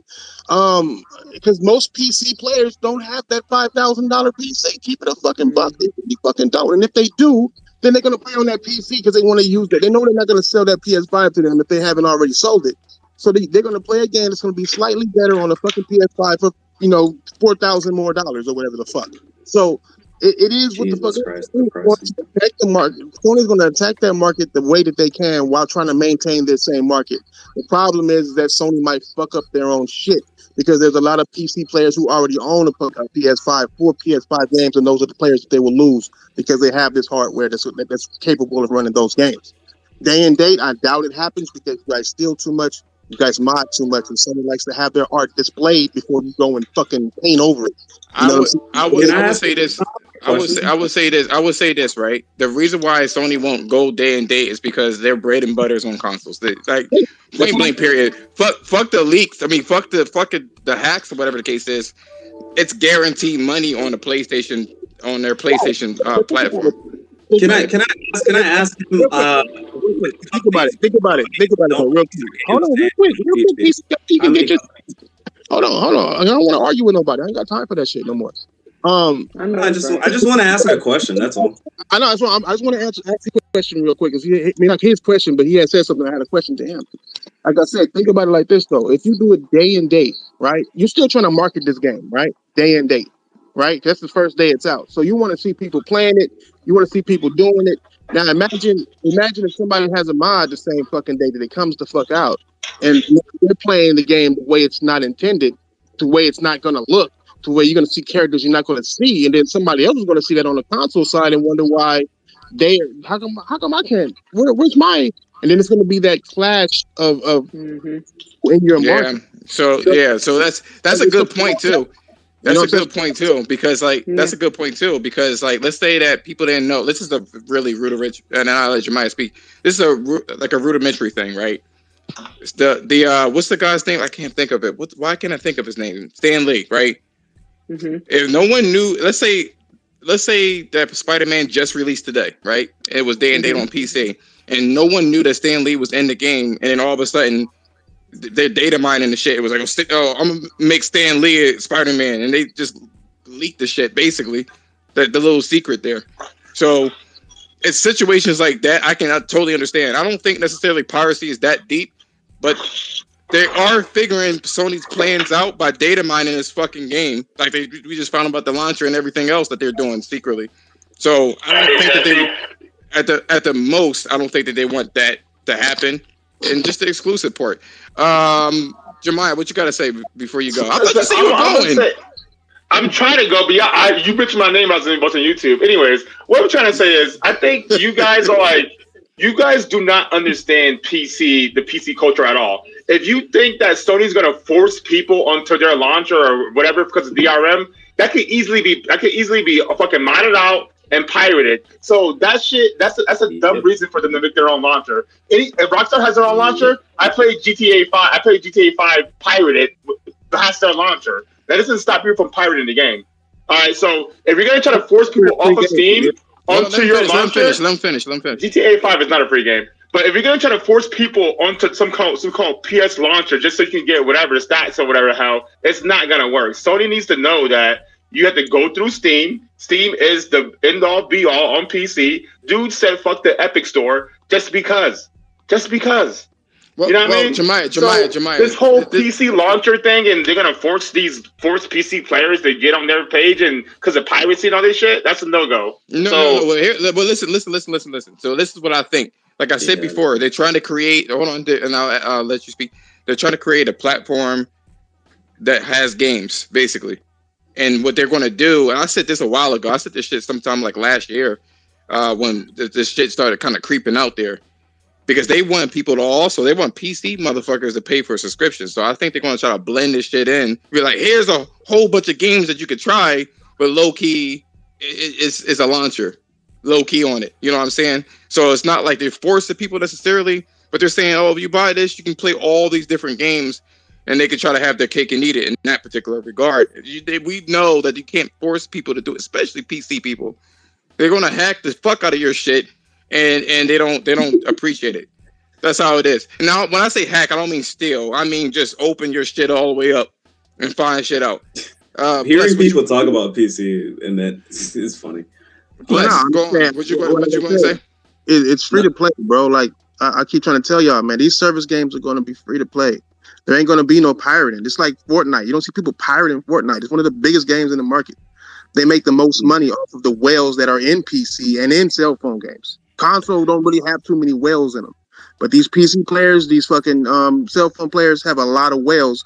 That's what they really doing this shit for. They're doing this shit to make a service game to get you niggas to spend thousands of dollars to look cute. That's it, bro. How are you gonna say console has no wells when PlayStation makes more money off microtransactions and DLC than actual games or hardware? Yeah, I'm that's saying true. that console don't have any. I'm saying that PC has the most whales. If you don't believe me, they have that. What's that space game that y'all play exclusively to place?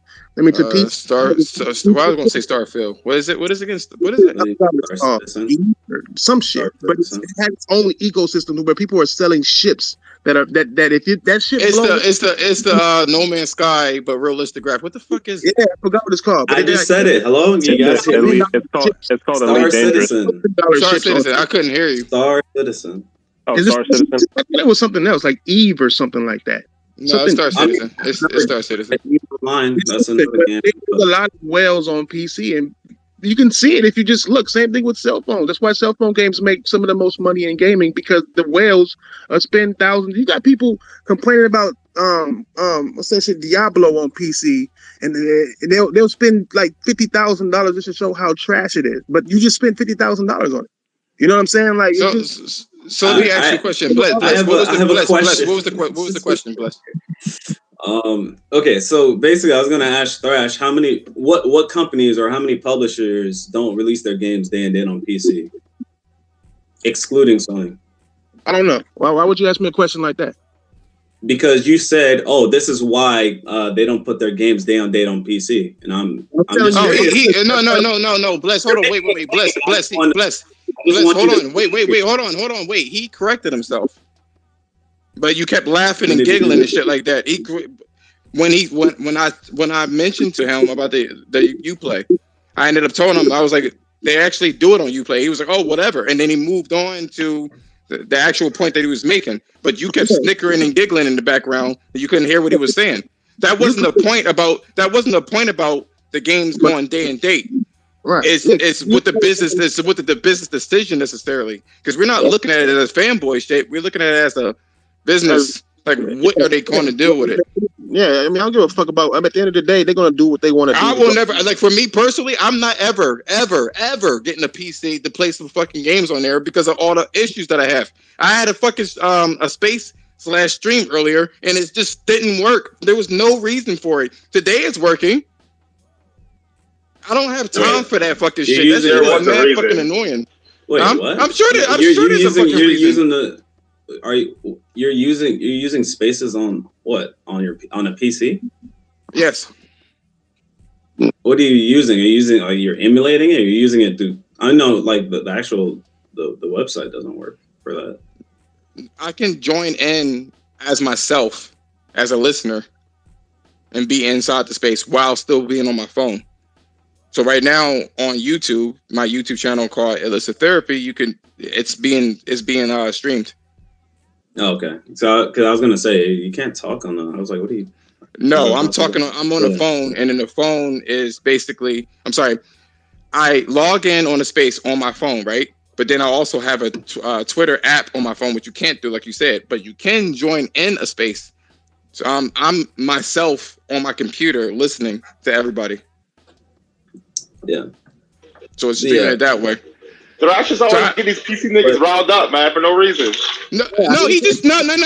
Flash just joined in. Flash just joined in here, and all of a sudden, the fucking like a moth to a fucking flame, yo.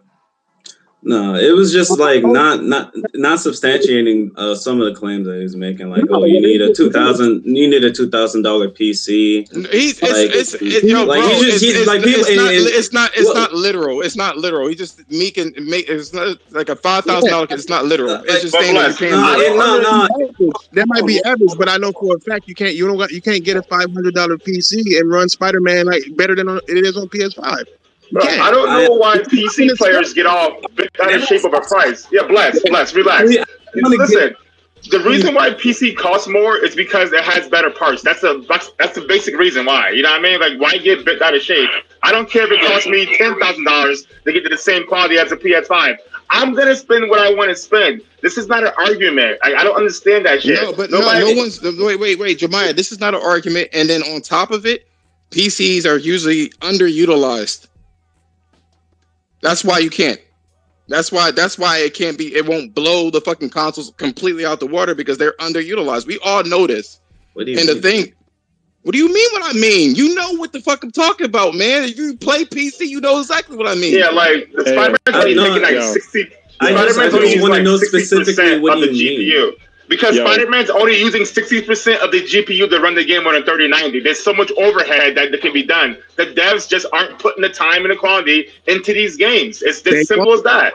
Yeah, No, bro. well, that's because the Yo. game is CPU bound, especially. Yo. It doesn't matter. It doesn't matter if it's CPU, GPU, fucking memory. It doesn't matter. It's underutilized. That is a flat out English fucking statement that should not be misinterpreted. It's underutilized. Period. Yo, Yeah. That's okay. Yeah, already coming out fucking, every year. Hey, you ever I just played find this very interesting. you ever played World of Warcraft? That's fucking underutilized. No, you can make Warcraft triple your fucking shit. Yeah, well, I will fucking destroy your PC. Are you crazy? You can because it's calculating. You have to mute it because it's running so many different like fucking characters, shit like that. All I'm saying is that there's no developer that is fixated like it was Crytek back in the day, and then it was fucking Valve before then, that they really focused on the fucking PC and a specific GPU or whatever the case is. They don't really have nothing like that at the moment. It's really not necessary because you used to work to the metal when it came to the consoles, and now because of just technology in general, you don't need to work to the metal to get the best results. But since it's predictable, the environment is predictable for consoles, you already know what memory and what it's doing, so you know you can push it. On PC, there's a lot of configurations. Whether it's a fucking $1,000 computer or a fucking $5,000 computer, the PS5 is still cheaper, and you can get very similar results because the PC is just underutilized. Let's not be an elitist. Let's not be an elitist here on you don't know what you talk about as a PC. I used to build PCs before you were born, nigga. All I know is you old as shit, then. Huh? That's exactly why Sony is going to utilize it. That's why exactly. We're just trying to figure out. But Yeah, we're just trying to figure. You building PCs back in the day. They're going to buy the launcher because it'll be the only launcher with games on it that actually test the hardware that you spent thousands of dollars on.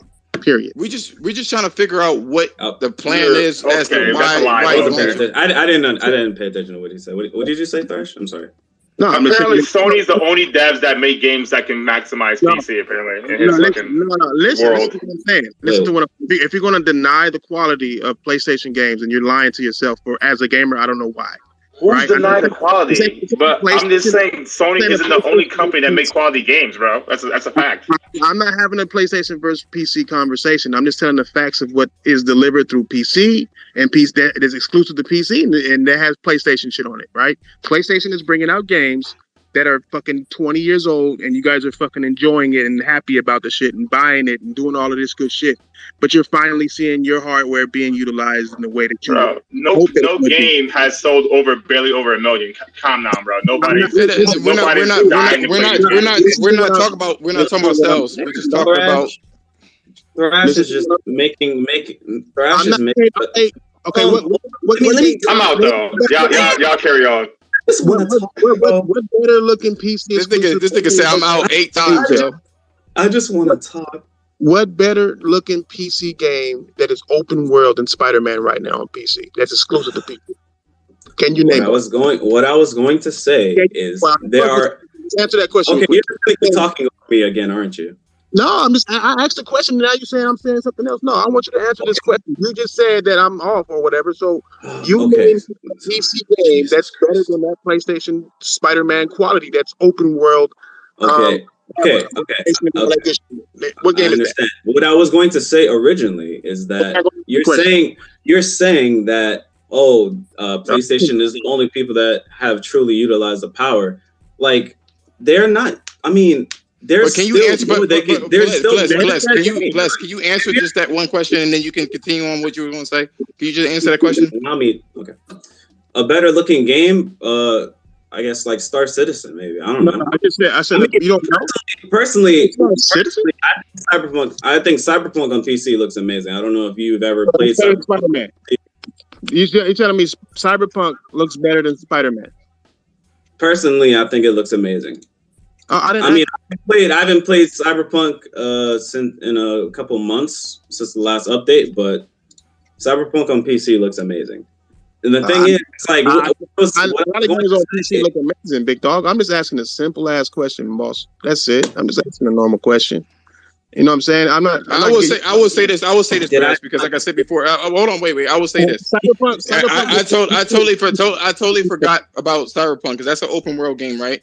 Yeah, can I please not answer my question? Cyberpunk isn't an exclusive. I said a PC exclusive, like a game that was made for PC, by PC, on PC. And I said Star Citizen.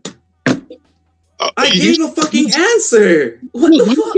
Well, I'm not even cussing. Okay, so what I was going to say is, they're utilizing a little bit further the power that's capable of a PC, but they're not going far and beyond with the Spider-Man port. They went further. They went further with shadows a bit, and they went further with reflections and anisotropic filtering. That's great, but there is still further that can be done. Like if you look at Cyberpunk, if you look at Cyberpunk on PC versus Cyberpunk on a console, what you get on consoles is you only get ray trace shadows, and that's a 30 FPS mode. On PC, you get ray trace reflections, ray trace sun shadows, you get ray trace ambient occlusion. You get multiple features of ray tracing. On console, there's no game.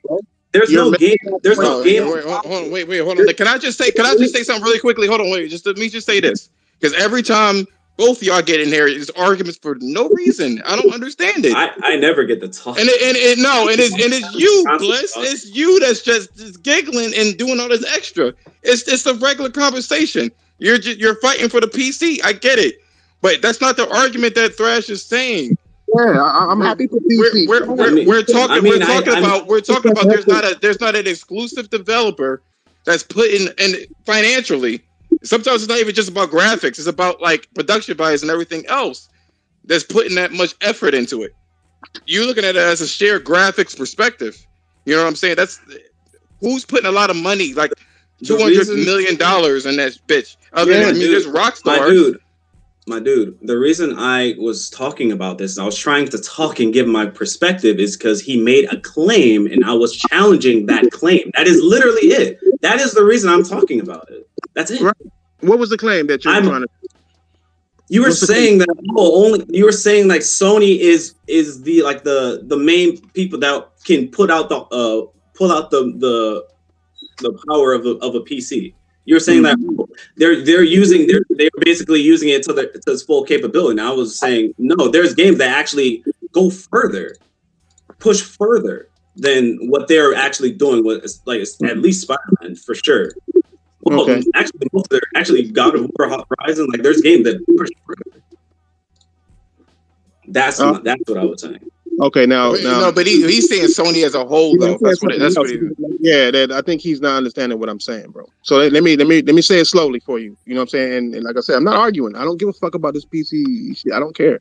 Listen, the reason I said that in the beginning, in the first place, in my conversation was I was explaining why they will come out with a launcher and why it makes sense for them to put a launcher and why people would get on that launcher, because on that launcher you will have games like Spider-Man. Games that actually utilize. When you go to Steam, right, there's a lot of people who love Steam.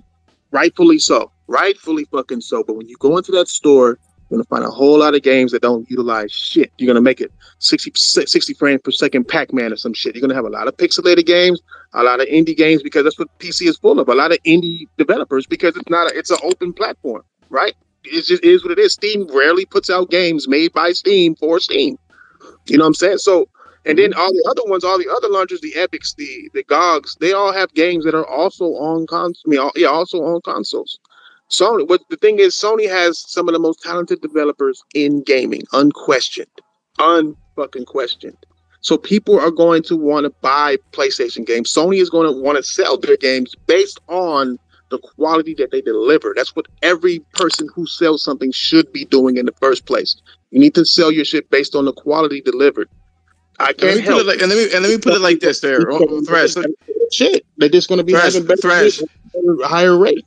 Thrash. Let me put it like this. PC is an open market, right? So think of PC if you're in the United States as like, fucking New York.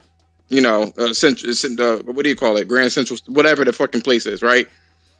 There's real estate on PC, and Sony wants to be a fucking 5-star restaurant. Listen, on that PC. I made an analogy on this before. I called it Walmart, bro. I think PC is Walmart, and everything inside of Walmart is the actual things that you buy. You don't buy Walmart, right? Even though you buy a PC, I get what you're saying. You build your PC, yada yada. But PC is a hub, and that's it. It's a place to place your product in, right? Steam is the product, right? You're gonna have Steam. You're gonna have a PC. You're gonna have Uplay. You have Origin. You're gonna have Epic Games. These are all objects. These are all like products or restaurants within a fucking court or a food court. Right. You know what I'm saying? There's no such thing as PC gamers. There's either you're a Steam gamer, you're a GOG gamer, you're all of the above. Just like console gaming, you're not a Walmart gamer, bro. You buy your console from Walmart, but you call yourself a PlayStation gamer. But if you have an Xbox and a PlayStation, you're not a PlayStation gamer. You're a multi-console person. Y'all are multi-launcher people. It's just how it is. You can't play these games without these launchers unless you can do some dumb shit, right?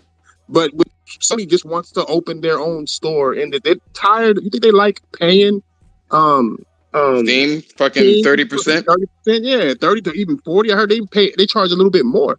Do you think they want to for their own products? No, when they can open their own launcher and get 100% of the profit. They're not trying to get rid of or trying to overtake Steam or anything like that. What they are trying to do is they're trying to carve their own little. First of all, they don't want their shit leaked like that. That's number one. So day and date, that's what we were saying for the day and date situation, because even if you're not stealing it, people are going to spoil it. You know what I'm saying? Or do something with the fucking game that's unintentional. You know what I'm saying? And as a creator, people don't want that shit. You know what I'm saying? Like, if God of War comes out, right, day and date, it's going to get data mined, and people are going to leak that shit or play. Oh, you could play as Odin or whatever, something like that. And that's no one wants that, or no creator wants that spoiled. Shit. If The Last of Us Part 2 comes out, what are they going to do? They're going to get Joel's model. With his head smashed the fucking, and they're gonna have him playing around. Imagine if that fucking happened. So they want a curated experience there, right? And then basically what Sony's trying to do is have a place for all of their quality games to sit in.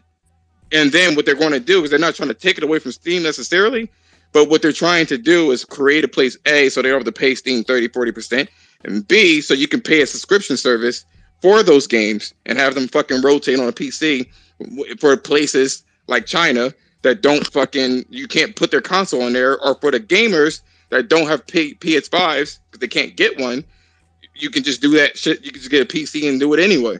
And we're just looking at the business perspective, not a fanboy war thing. And that's what that's what Thrash does. We'll never get a PC. I don't want one. No. In that case. So it doesn't bother me. And that's what I was saying. Like, a lot of it, you know what bothers me as a console player? Seeing that shit, that rhetoric on Twitter. Well, what about now? Your game is going away, whatever the case is. I typically don't care, but it's annoying to see. It really is. Right. It's I understand. Like we've been tailor-made. I don't know why that bothers me. I ain't gonna lie. That just shit irritates me to see it, because like no one says it. It be no one. Right. It be no one. And then somebody come out of nowhere saying some shit. So basically, so I mean I agree with basically most of what you guys are saying. Like, I don't disagree. I think that their games they're gonna make a launcher. And they're gonna get all the revenue from said launcher. They're gonna keep their games on Steam. If they were stupid, they would take them off. I think taking your games off Steam and Epic Game Store, that's very stupid. Yeah, they're not. I think that might be the goal. I don't think right now, but I think that might be the goal. If it gets big enough, if it gets big enough, they are most definitely going to do it. But for now, it's publicity. And number two, they want their subscription service to sell on PC as well. Whether it works or not, I don't give a fuck. I'm just telling you. I don't. Sony has taken down Juggernauts before. They went up against Nintendo and won. So I'm pretty sure they feel like they can go up against Steam and do the same thing. It's not being a fanboy. I'm just saying what they're trying to do. Yeah. I mean, hold on. So even think about it like this. Even even if you look at even Activision with their Call of Duty games, even they are making their way back to Steam. Like the amount of revenue that they're missing out on by missing Steam would be substantial. Like, okay, so let me say this. Let me hold on. You guys were talking for a while. Let me talk. So let me put it like this. Like literally, Red Dead Redemption 2. It released on Epic Games Store first because they bought a year of exclusivity. So that year of exclusivity, they sold the first month of Steam. They sold more copies of that game in a month than the entire year it was on exclusive to Epic. Literally, they sold more than an entire year. It's like missing out on Steam is literally a no bueno. Like, say for example, if they leave Steam for a certain amount of time, they're gonna come back, bro. They're never like I truly do not think that as a business Sony, they're very smart in terms of business. Jim Ryan is a smart businessman. It is not in their best interest to miss out on Steam at any given point in time. I don't like a year from now, 2 years from now, 3 years from now. I don't think it's a smart deal because some people just refuse to go over. They refuse because they don't like the feature set, or maybe they're just stubborn, yada yada. Like it is what it is. I think Sony is okay with that. That's why PlayStation exists. Yeah, that's so. That's it. I don't think, but Jim Ryan would not be okay with that. Missing out on the bag of Steam is not a smart idea. Well, Microsoft. Microsoft. Hold on. Microsoft is one of the richest companies on the planet, and even they started putting their games back on Steam. And guess what happened? Their games started to fucking explode in terms of popularity. Sea of Thieves. Yes, they did. Hold on. That's it. Let me talk. I'm curious. Because of Steam, Sea of Thieves. Well, because of Steam and because of popularity on Twitch, Sea of Thieves sold millions of copies on Steam. It wasn't going to sell millions of copies on the Xbox launcher. I promise you that. I promise you it wasn't going to sell that many. Halo sold millions of copies. Master Chief Collection sold millions of copies in the first few days on Steam. Sony are smart. They're not going to miss that bag. Like, think about it like this. Imagine you're missing out on 70% of your revenue on PC. Why would you fucking do that? All right, wait, Bless. Let me say this really quick. Like, literally, it's just not smart. Wait, Bless. Let me say this. I'm saying this. I think Thrash is saying this as well. We're not saying that they're going to do it now, but ultimately they want to do that. We don't know how long they want to do it. Whether it works or not, that's not the point. Here's the thing, right? Microsoft don't have enough games to do what Sony is trying to do. And Call of Duty has been in the decline before the subscription service for 10 years. You know what I'm saying? So, and in the game that really put Call of Duty back on the map after, what do you call it again? What's that game? Fortnite started eating their lunch was the fucking Warzone, which is a free-to-play game. So it doesn't work that same way. It wouldn't make sense to make a fucking launcher in that case. You know what I'm saying? So they're not in the same position or boat to do what Sony is attempting to do. Of course, they're going to allow their games to go on Steam for the moment. But I think what they're trying to do is to combat DRM to some degree, right? But really not necessarily. What I think they're trying to do, for me personally, what I think personally, what they're trying to do, because that's what I'm thinking about it. I think they just want to sell their subscription service on a PC. I think ultimately that's the fucking game. That's the game. Is to sell their PC, is to sell their fucking PlayStation Plus on PC. But they need a catalog, and a large catalog at that, for it to make it worth it for somebody to even use the bitch. Yeah. And that extends, and what you're playing into extends to why I believe eventually day and day it's gonna happen. Why do you believe that? Why is day and day? Did you not listen to what he was saying? They're trying to build a catalog. No, he's asking you. This nigga's too sensitive, bro. I'm just asking a normal question, dog. He's just asking you literally, like. And they just cut me. No, I'm just saying he's asking literally, like, why do you think that? That's all. They want to build a catalog on PC. They're missing a lot of revenue on PC, microtransactions, all of that. Like their biggest, they make their most money based off of microtransactions and stuff. Not their Literally, own, but not their own games. That's the thing. They're making all their microtransactions from third-party shit. That's what they're making their money at. Their games, and I say this all the time, PC platform, the phone platform, and console platforms, they're all three different demographics. Their exclusive games are not big on PC, and I think the type of game is just not going to be big. This is why they're moving towards games as a service. I don't think that they're going to do day and date, and this is just a business when I'm looking at it. I think they're trying to sell their subscription service, period. And the reason why that they won't do day and date is because it invalidates the PlayStation 5 or any other PlayStation. That's where they get most of their fucking money. That's where they have the most control as well. Fuck Steam. They have most of their money coming from there, so they're not going to get rid of that. That wouldn't make any business sense. Number one. Number two, consoles are not going away. They're not going away because there are people like me and like Kendra and like a lot of other people that don't want to deal with all of that shit. Whether you want to admit to it or not, they don't want to do it.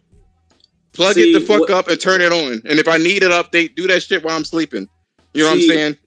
But like you said, that what you just said contradicted yourself. You're saying that, they don't want to invalidate the console, but you also said that there's a bunch of people that don't want to deal with PC bullshit. They don't want to be on PC. So what you just said was a contradiction. No, they were trying to. They can put their games on PC, and the people that are hardcore console gamers or casual console gamers, they're not going to switch over. Well, here's the thing. This is why Microsoft didn't why is the Xbox jump off a cliff and do it originally. They had to ease all their. Yeah. Why is the Xbox still selling if all of their games are on PC? Like no. There's no reason. Think about when. But hold on. Think about when it starts, because again, they need to ease people into the idea of their games going to PC. And again, you want to have your cake and eat it. You don't want to piss off your bread and butter either. So when Microsoft actually started this shit, right? When they didn't immediately go full force into, games, to putting their shit day and date on PC. They mentioned the launcher, and then here, then there, and then eventually, a couple of years later, they said it will be. And then over time, because they didn't want the rabid fanboys to flip the fuck out. You know what I'm saying? And they know there's a piece to loyalty. So Sony has been rapidly getting people to understand that this is the truth, and they had to do that shit rapidly. This is why there's such crazy growing pains to what's going on. You know what I'm saying? What Sony is doing and the message that they're sending out. They had to rip the Band-Aid off essentially to get people to understand we're going to support the console, but also PC too. It's funny because what you're saying is proving my point even further. No, like what you're saying is proving my point even further, because we bring it back to Xbox. Literally, they're growing pains. They're easing us in. Over time, they got you comfortable with the idea. First game came to the PC was Horizon. That's one game. We're not worried about it. It's 3 years old. It's not worried about. And then Days Gone. Few years old. No one's worried about it. Then was God of War. 3 years old. No one worry about it. Then now we're hearing rumors of Returnals getting Returnal. That's not a rumor. That's not a rumor. That's really happening. Like Returnal. We're hearing Sackboy, and then they're announcing Last of Us remake. It's a remake. Like literally every basically every. I got a rebuttal for that shit, but go on, Fresh. Yeah, they're easing you into it. They're easing you into the idea, and every goalpost is just being pushed further and further back because this game was a few years old, and then now this is just a remake. We got you. But now it's like they're making a launch. Now they're making a launcher. Now everyone's on the controversy. They're going through the same. They're going through the same. They're going through the same aspects of Microsoft. It's literally we're repeating history. Like I No, don't. no. There is a difference. You're looking at it too you're looking at it too rudimentary. Go on, Thrash. All I right. have a rebuttal for his ass. There's a few things wrong with your point. Like, just from the jump. First of all, never compare Sony to Microsoft. It's like you never compare Nintendo to Microsoft or Nintendo to Sony. There are three different companies with three different positions. Microsoft and Xbox was about to shut the fuck down. This is confirmed information, right? So they did what they had to do to keep that shit going. Phil Spencer did what the fuck he had to do to keep his job. All right? Okay. They was going to shut that shit the fuck down. The Xbox is the most failing console in gaming, right? It's number 5 in all of gaming. That's behind cell phones, PC, PlayStation, Nintendo. Xbox is last place. So Sony is third place as far as sales go, as far as money made, and it's first place in the consoles, right? It's the king of the consoles. Not even first place. I can't even say that because Nintendo is more king than anything, right? Because Nintendo sells more than everybody, period. And will always sell more than everybody without going to PC. What you got to understand, you keep comparing what Microsoft did. Sony has been making PC games before Xbox even thought about it. They had a whole studio that was dedicated to nothing but PC exclusive. Right? They had a Game Pass like service. Xbox or Microsoft is also doing that as well. They're porting games to PC. What you talking about? What you talking about? Like you didn't hear what I just game what I'm saying, and rather than have a conversation rather than an argument. You know what I'm saying? You said they had a studio for it. Not yet. I agree. I understand. I played some of their games, like PlanetSide 2. But I'm saying that Microsoft were always Microsoft were also putting games on PC back in the day as well. That's what I'm saying. Yeah, they were. They had Halo and shit, but that wasn't Microsoft. Like Microsoft had to do. I think Halo 1. The games that they used to do back in the day was like, what do you call that? The flight simulator. That's I mean, no exclusive to fucking right. PC. And the same thing with Sony. They were doing EverQuest. Right. Yeah, EverQuest. That's all the way back there. Yeah, that's all they. This is not new to Sony. The PC market. That's all he's saying. He's not saying that it's all Thrash is saying is that this is not new. This is not something that they're emulating. Yeah, it's not. It's all. Anybody complaining about this, thinking this shit is new, is just new to gaming. Don't even know what the fuck's been going on because this shit's been happening forever.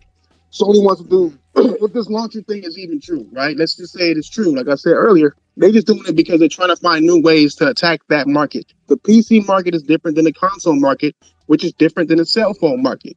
It was just last generation that we were hearing that cell phones were going to take over consoles and consoles weren't going to exist. Everybody was going to be playing on the cell phone. But that news was coming from people who don't know shit about the console market because console players ain't going to want to fucking play on a fucking cell phone. Just like PC players ain't going to want to play on a fucking console. And just like console players ain't going to want to play on a PC. There are three different markets, but there is a gray area in all of those markets. There are some players who play them both, like Jamia. Like most of, like not most of, but a lot of people, they pay. There's a gray area, and that's what Sony wants to make that money. But they want to grow that gray area. That's what Microsoft was trying to do. That's what they did with Sea of Thieves. And that's not even a gray area because Sea of Thieves was being played on a PC, and they just had that software on a PC, and they did it because they had to. But Microsoft has already ruined their launcher. They already have a trash ass launcher. That's what most PCs. What I hear is them saying that the launcher is just fucking trash to begin with, and they already had a bad deal trying to force Xbox Live on that launcher for their games. So PC gamers already had a bad taste in their mouth from Microsoft to begin with. But people don't like Microsoft, period. And same with the thing with Sony is Sony has all of these games that they're going to be able to utilize. They're going to want to take their software, they want to take their asset, and they want to sell it the best way they can. But it's just that's different kind of markets where these PC dudes, once they get mad, they'll steal your shit. Or they won't even steal your shit because they're mad. They'll steal your shit because they can. So all of these companies are trying to find a way to get you not to steal their shit. And they go to Steam, not because you can't steal it there, just because it already has a large market of these PC gamers there. What, 77% or 87% of the market is there? So yeah, it's pretty high. It's pretty high. Here's the thing. Let me say this too. They're different. They're different. Number one, they make single player experiences, right? That is heavily emphasized. The story is heavily emphasized. They don't want that shit leaked. They don't want the information on how they built the game leaked in terms of like, having this fucking larger conversation. So that's one of the reasons why they're not going to do games day and date, because it makes them susceptible to leaks, either it's storyline or whatever private information that goes into making the games, and those comments that they put into the programs, whatever the case is. They won't do it because it's not necessary. Number one. Number two, all these companies are trying to do day and date, like with movie theaters. I know they're different, but the point still stands. Movie theaters releasing like HBO Max, right? They lost a lot of fucking money because people were just watching that shit on HBO Max and not going to the movies, where they had to pay an arm and a leg anyway to go into the movies. They're just not going to do it because it's just a different situation. Microsoft don't rely on story-driven games like that anyway, so it doesn't matter. You know what I'm saying? Ubisoft, all their games are fucking games as a service. You know what I'm saying? The story is not that heavy. Anyway, Sony is the one that's doing heavy story-driven games. So it's conducive for them to do what they're doing. That's just what it is. Well, to be fair, Ubisoft's games weren't always like that, and they've always had a PC. They've always had a PC footprint. They've always had day and day games. You're absolutely right. But they've evolved to the point where they're like, shit, I can get mad fucking money. What game did they release? I think it was Assassin's Creed Valhalla. Didn't do really well, and then it came at the gate stumbling, and then all of a sudden they made $2 billion on it. Like, the fuck? They're not trying. They have no intention on making regular fucking games. All their shit gonna be fucking games as a service. That's not what Sony is selling. Sony is trying to sell. I don't want to say it's just the lack of a better word. I don't want anybody, to misconstrue what I'm going to say. When I say they want to make their games entertainment in a way that movies are entertaining. I get you, man. You know what I'm saying? So that's the thing. It's not just you play it. They're making their games deliberately easy so anybody could pick it the fuck up. Like, for instance, they didn't make Stray, but they saw the potential of Stray. And I remember a couple people were fucking upset that they thought Stray was supposed to be a platformer. No, Stray is an experience when you play the game. And it's an exploration game and an experience game. And it's easy. It's known that women typically, or females, have a harder time with video games than male because of how they're built genetically. You know what I'm saying? That's just what it is. But it's easy when you just have a situation where you could just kind of like my sisters, they have hard times playing video games. So a game like Stray is very easy for them. The grasp the grasp how it controls and shit like that. Mm-hmm. So if the game could be simple for a lot of people, they can get more money. And that's what we were saying before you came into the second discussion on why Horizon Forbidden West struggled, because it's a hard game. It's hard, unlike any Sony game other than Gran Turismo. Look, I'll say this one simple thing too. I'm gonna make it real simple. The reason why all of this shit isn't gonna happen the way you niggas are saying it's gonna happen is because PlayStation has the most to lose. Period. Not PlayStation, Sony. Out of all the companies who say Xbox and all that, Microsoft went over there and had nothing to lose because they didn't gain anything. Sony has gained a lot, and they have a shit ton to lose. This is why Nintendo don't want to play with this either, and they're real strict on their products, simply because they have the most to lose. If they lose those products, they lose their company, period. PC is known to take your product, not only to strip it down and data mine it and give out your business moves publicly. Not only that, not only do you have automatic moles because of this, not only because you're altering the artwork, you're also stealing the product. So they have the most to lose. On top of that, you're gonna have PlayStation players that's like, why? Like, why the fuck are you even? You know what they're gonna do to your shit. So you're gonna piss off some of your fan base, and then you're gonna but then you're gonna have that fan base that has a PS and a PC, and now that PC person might just steal your game instead of buying it on the PlayStation, and then stop. It's just and guess what? Guess what though? They also hold on. They also can do this, right? This is the juicy thing for companies, right? They can get these same rabid PlayStation fans to double dip. They could, but if it was that viable, then they would have done day and date from the beginning. Like a lot of companies. The only reason, done date from the jump. I mean, you gotta have a lot of companies, right? Because you know, Rockstar could have had a launcher and shit like that too, especially with the type of game that they have. But you can play games. I mean, yeah, okay, yeah, they do. You do. But the thing is, the thing is, y'all motherfuckers just don't know. It's fine. I know. It's not that I don't know. I don't care to know that deeply. But here's the thing: is Grand Theft Auto 6 going on day and date? Do you think so? That's a good question. That's one. Guess what? And guess what? That's one of Red Dead Redemption, brother. Red Dead Redemption could have easily been day and day on the PC, and it was what was it, like a year? Mm-hmm. Is it even out? It was maybe a year. I'm not sure, but what I was gonna say is, yeah, that is one of the singular companies that doesn't currently do day and date typically, and that was one of the only companies that was trying to get Thrash to stay, but he wasn't. You know. But here's the thing, though. Here's the thing, though. For Rockstar, right? What kind of game Rockstar make? Similar to Sony's experiences. Mm-hmm. It's because of the type of experience. It's story driven. Nobody trying to have their shit leak after you spent 5, 6, 10 years on the fucking game for somebody to just go up in that bitch and data mine that shit and fuck with it. Ain't nobody trying to do all that. That's what I was gonna say. That's actually a good point. What's going on, Reese? That was actually a good argument that you made. But I was gonna say the argument of piracy, like if piracy was such a big issue, most companies wouldn't be putting their games on PC. It's some of the issue. It's like yeah. But people always bring it up as if it is a monumental. I ain't no normal motherfucking nigga though. That's the thing. I ain't normal. I've been gaming for a very long time, man. I ain't no regular ass bitch. I'm saying that people, when they're talking about games coming to PC, they'll say that piracy. That's annoying. Piracy that. That's annoying. I'm trying to move away. When it's not that big of a deal.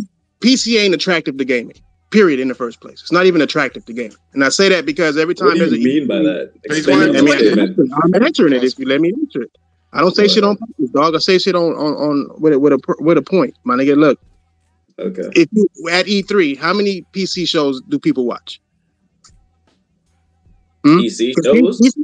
PC be having exclusive games at E3. Do people love to see that shit more than they see console shit? Okay. They only started doing it's popular. Same thing with brother.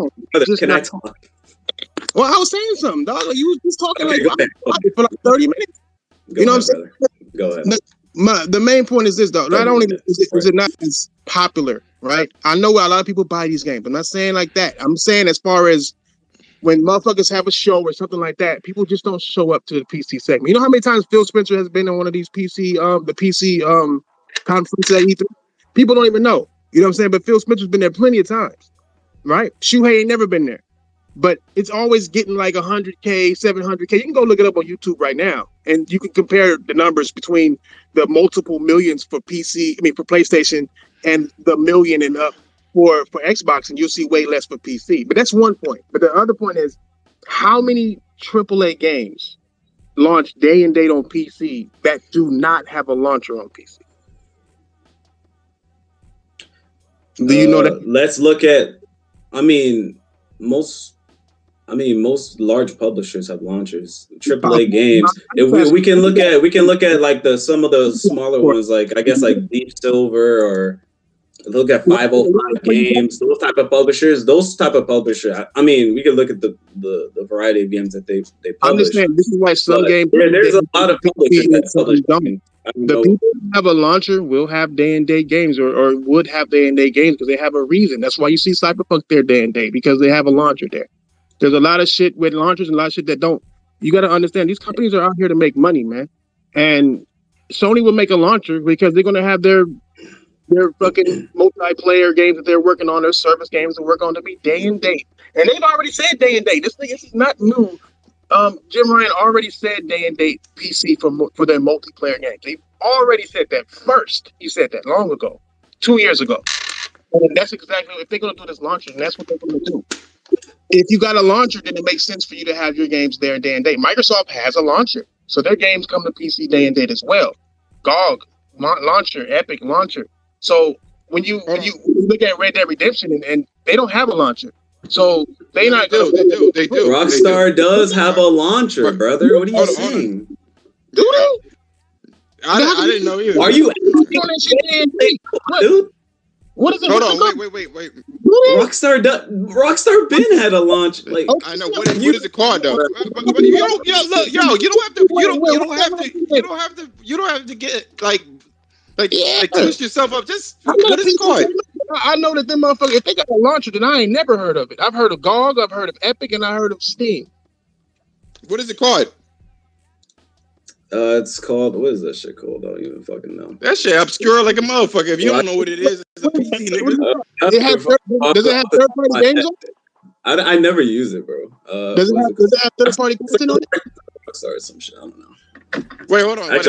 Wait, because I'm about to wrap this shit up, yo. I'm about to wrap this shit up. Kendra, what you got? I think it's the Rockstar Game Launcher through the Social Club Network, which is a browser that you can Google, but. I mean, wait, hold on. Let me get everybody in there so I can wrap the shit up. Kendra, what you gotta say? Oh no, I didn't have nothing like on the topic. I just wanted to just jump in and say some of us old school chicks are some badass bitches on the game. I just wanted to say. Oh, did you heard me? You heard me already? You heard me? I heard that, and I was waiting. I'm like, wait, hold up. Some of us are pretty mean on the sticks. I mean. No, I know. I said typically. I was like, I don't know about the new chicks, the new babies that's gaming, but I'm like, us old school is pretty good on the sticks. I just thought I'm mad you came in here like that. She said hold up. Another note. Hold on. Wait a minute. I'm like, wait, hold up. But no, I have nothing to say about the launcher. I just wanted to just put it out there for all the female gamers. That old school, new school, we the shit. I see a lot of people, chicks on Twitch, yo. They have trouble with fucking Stray, yo. They're like, oh my god, do I go here? Hey, but see, those are cozy gamers. I said some badass bitches on the stick. I didn't say the cozy gamers. I didn't say the ones that get their my bad daily. Yeah. My bad. But I'm just saying. Okay, y'all go back. But all right. The main and Guap. Hold on, Guap. I was gonna ask. Oh, I just came in here to say what up, my niggas. Good show, appreciate it. Shout out to y'all. Yo, shout out to Thrash for spanking these PC frauds. That's how you do it. Right there. But hold on, I'm segueing. Thrash, if you got a beef with me over this microtransaction Amiibo shit, now's the time to speak, brother. Oh, I gotta say something. Guap was getting cooked up in them spaces. Hold up. Hey, no, I was. I would have no idea. I wasn't there. Hey, man, you were saying the 30 performance. Oh, wait. Hold on, wait. Let me let Kendra go. Hold up. Guap, first of all, me and Guap, we super green. Like we super green. So why wouldn't we be? We super green, super duper green. Hey, my name rang out. You better be careful, Kendra. Listen, no. I don't ring out to be who? careful. Listen, so y'all motherfuckers in spaces with my name at the top that I'm not a part of. Obviously. Obviously. What you mean my name rang out to who? To you, motherfucker. You was in there, wasn't you? You just cited it. If you didn't know my name, why would you be in a space that's about me? Yeah, because you be saying random fucking shit that be straight up lies. 30. Oh, whatever. Okay. Okay. Anyway. So anyway, Guap. So about my Amiibos. Look here. Hey, Amiibos are fly. Amiibos are fly. You ain't catch no lies over here. Anybody want to know? Anybody want to know my receipts? Just go onto my page. It's already posted. I'm the Amiibo queen. So we're not about to have a conversation. Receipts are flooded. Now, at the end of the day, I keep hearing this thing about Amiibos being like microtransactions. I'm having a hard time understanding those who think that Amiibos are microtransactions. And if y'all, let's have this healthy grown ass. Okay, so when you say you're having a hard time understanding those people that would label Amiibos as a microtransaction, I would point you to those people being the ESRB, which is where I got my information from in regards to Splatoon 3, because it has interactions financially with the player that were not present in the previous title. So the ESRB rating got updated to reflect that, which is where the whole microtransaction thing comes from, because the Amiibos are great, right? You buy a figurine or a collectible, like let's say you bought the Ultimate Fuck Nigga edition of Horizon Forbidden West. You get this big ass elephant. It's a cool statue, but what does it give you in game, right? Everybody bought it. It sold out. It's fucking amazing. It would be awesome if it also gave you exclusive in-game content. Me personally, unless you can earn that in-game content by playing the game and unlocking skill points and using it, I would call it a microtransaction, because typically, like let's take something like Gran Turismo 7, for example, every single piece of in-game content in that game you can earn by playing the game. When something to me becomes a microtransaction is when the only way you can buy it is by buying the Amiibo or buying the DLC. Hold on, the police is here. Damn. See? Crazy. I actually have to agree with them with that shit, because that's true. They're coming after you. Here, let me answer him before I go. I gotta go to crazy. work. Yeah, So, I gotta wrap this shit up. Yeah. Yeah, I'll make it quick because this one's easy. This is way easy. Like I told him, Amiibos are not microtransactions. Right? They are not. You can't make up a definition of what a microtransaction is to make your point correct. It could be classified as like physical DLC or something. Physical. Well, then I'm only asking what is it? What is it then? What is it then? Can I explain? If you give me the floor, I just posted my shit. So don't nobody. I want to make sure that everybody know I'm talking. That's my shit right at the top. I got every Amiibo in the United States, every last fucking one of them. So at the end of the day. At the end of the day, they're not a microtransaction. First of all, a microtransaction is what I do for my kids when I buy them their diamonds and shit on Genshin Impact and Roblox. Yeah. That is a microtransaction when my kids come to me and say, "Hey, Ma, can you buy me some diamonds in the game?" An Amiibo is not a microtransaction. Amiibo has specific content that each Amiibo has. Each one is different. They do not hold the same content. I can give Breath of the Wild, for example. Breath of the Wild Amiibo give you in-game content that stays in the game, whether it be skins from previous Zelda games, whether it's the Super Smash Bros. Links that give you the pony Epona, that you have to specifically have that Amiibo to have that in-game content, and it stays in your game. Hold on, Kendra. Let me finish. I'm gonna give it to you. When you play Super Mario Odyssey and you get the skins in the game and you have the wedding dress, the tuxedo, you get power-ups and all that kind of shit in the game, that stuff stays in the game. When you play Metroid Dread and you scan the Amiibo, whether it's Metro or Samus or the Emmy, you're going to get an energy tank or refill or whatever the case may be. These are things inside the game. Now, people were saying, "Oh, the Skyward Sword Amiibo." Okay, so here's the Skyward Sword Amiibo. The Skyward Sword Amiibo lets you transport back to the sky from anywhere in the game. It does the same feature that the bird statue does in the game, and however, it lets you do it anywhere in the game. However, there's bird statues every 15 steps in the game. So what? An entire feature locked behind a microtransaction. You do not need the Amiibo to do that. You do not need the Amiibo at all. Wait. Hold on. That game. Can I interject with something then? Sure. What would you consider? What was my point out so I can go to work, dog? Real quick. Then you can all day. Oh, look. Wow. Your Amiibo. I mean, what she explained is also facts. But you gotta understand, a microtransaction or a DLC is not an Amiibo. Because DLC means... I never called it a DLC. I never said you did. I'm just saying that both of those are two different things. A DLC is downloadable content. All right? So you don't download an Amiibo. You own one. A microtransaction is a transaction that is very small that pertains to a single game. That's why they call it a microtransaction. It's a micro. And what are the price of the Amiibos compared to the price of a single game? Now let me It finish. varies. You gotta hear my point first. Oh, go ahead, sir. A microtransaction can be anywhere from 99 cents to $10, whatever the fuck. But that it's called a microtransaction because it's a minute thing that you add to the gaming experience that you have. All right, be it cards, be it fucking gold to buy whatever the fuck.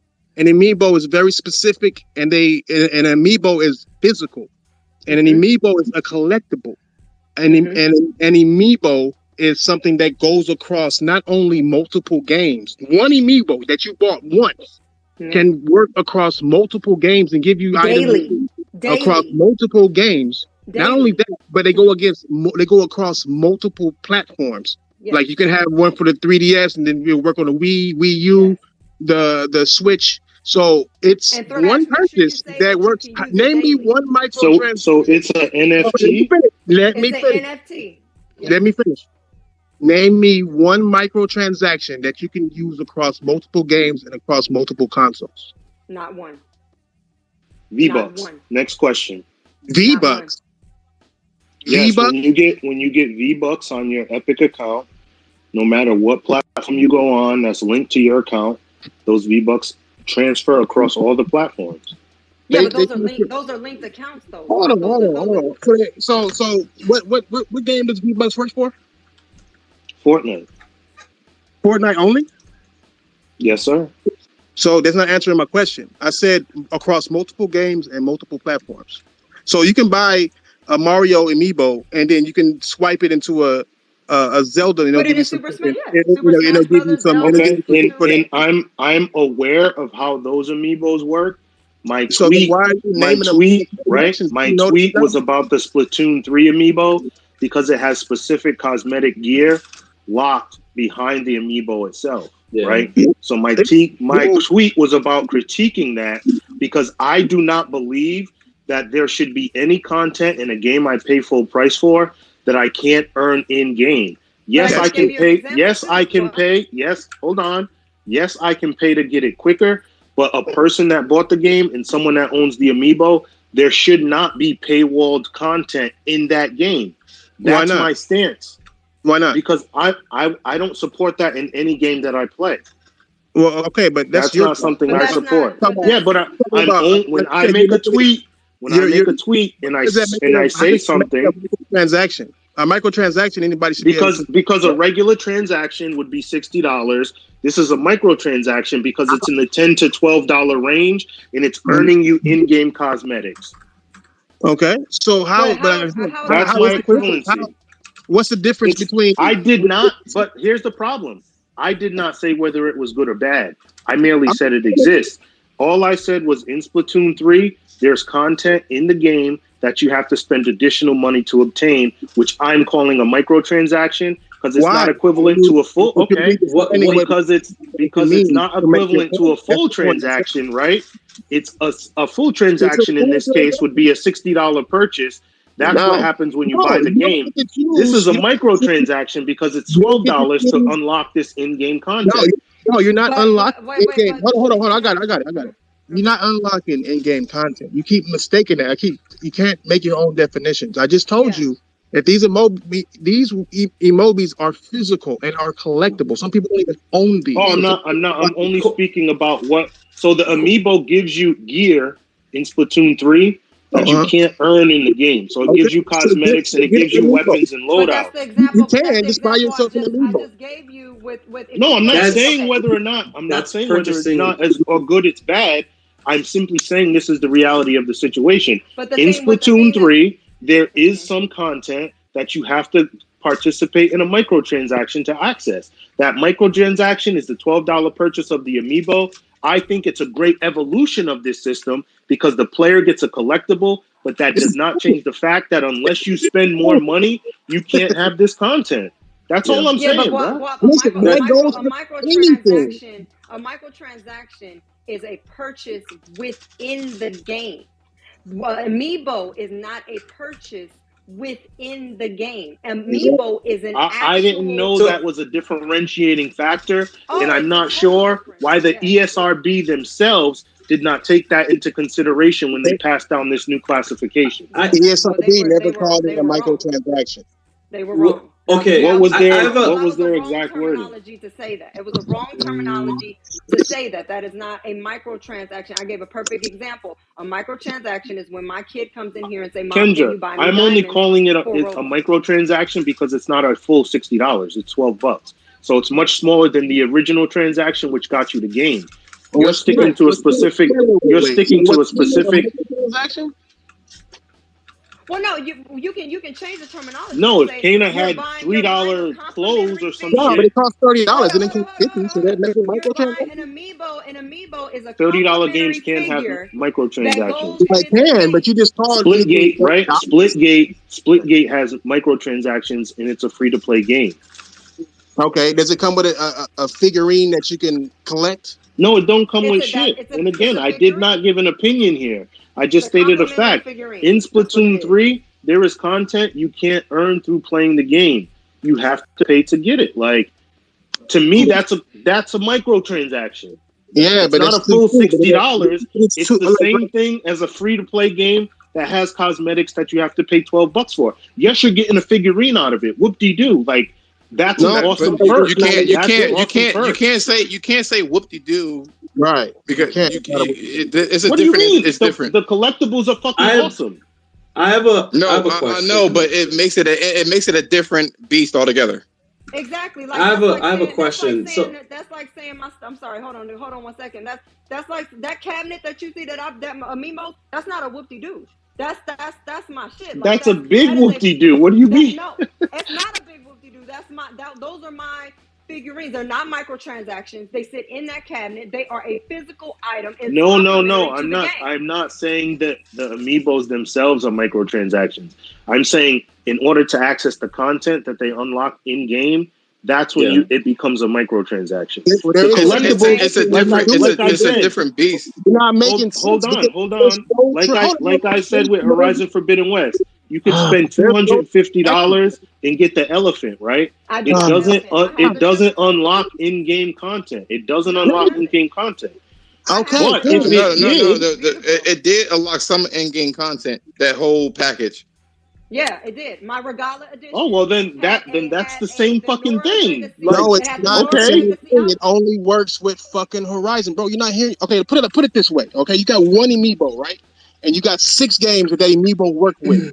All right. Normally, a microtransaction will cost you about $60 to get a microtransaction for each of those games. But instead, with this shit, you got a figurine. You got one. You paid once, and you got all this shit that comes out into every game that accepts Amiibo. Thrash.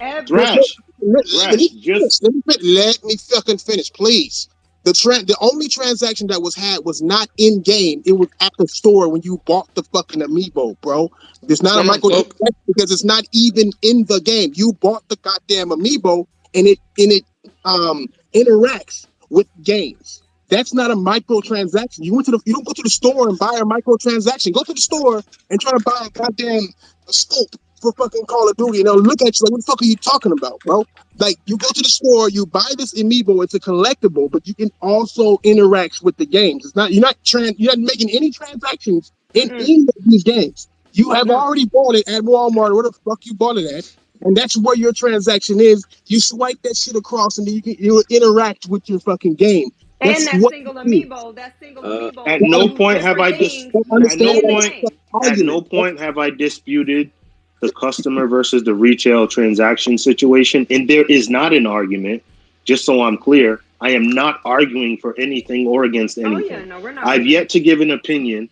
All I've stated is if I buy Splatoon 3 and I want to get all of the content contained on the disc to the game, I have to spend more and engage in a microtransaction system. It could be the best. It could be the best version of a microtransaction system that comes with a fucking figurine. The fact is, for me, as a person who does not participate in that type of business model, that's a red flag. I only fuck with games where I can earn everything. You can give me the option to cheat and purchase your in-game currency, and I can get it faster, but I don't ever do that. I only want to play what I can earn. And in Splatoon 3, but right, in these games, that is not possible. You sound like you. Hold on. 1 second. These games now today, all these games that we playing, all of them, all the way back to we can go to God. We lost Kendra. She a puppet. All right. All right. I've been wanting to say it for a while. So I mean, all right. So looking at what the bro. Yo, my bad. I didn't mean to come in here and kick over your sandcastle or whatever, but I just wanted to have that conversation with Thrash. I thought it was very important, and I enjoyed what little time he had. All right. So yeah, I just wanted to say that, yeah, looking at the definition of a microtransaction, it does have to be purchased within said game. Now, Amiibo, touché. I've learned something already. Yeah, just Google it. Google is your friend, brother. But thinking about it though, retroactively, it is some type of content that is not able to be purchased with, or be able to be unlocked within said game. Like you look at there was a Zelda Amiibo that unlocked New Game Plus. And there was another one that unlocked a bike. Like this is you physically cannot get. That's fucking crazy. That's fucking crazy. That is fucking crazy. So Amiibo, to a certain extent, it is type of content that it cannot be obtained within said game for some Amiibos. There are and that's another reason why I just don't like Nintendo as a company. But yeah, like it is. Well, we have not got to the point where we have agreed to disagree or to say what we do or we don't like, right? But paywalling a motorcycle or New Game Plus, that's too far for me personally. Yeah, it is something. Wait, hold on. Wait. I'm gonna say this and I'm gonna end this shit. I'm gonna say this shit because Kendra, you got cut off for some reason. If you're wondering, I'm sorry, but I accidentally hit the thing. I got hit. That's okay. So she hit that shit too on accident. I did. I'm gonna say this shit too. A microtransaction is a digital purchase that users can make within a game, unlocking specific features.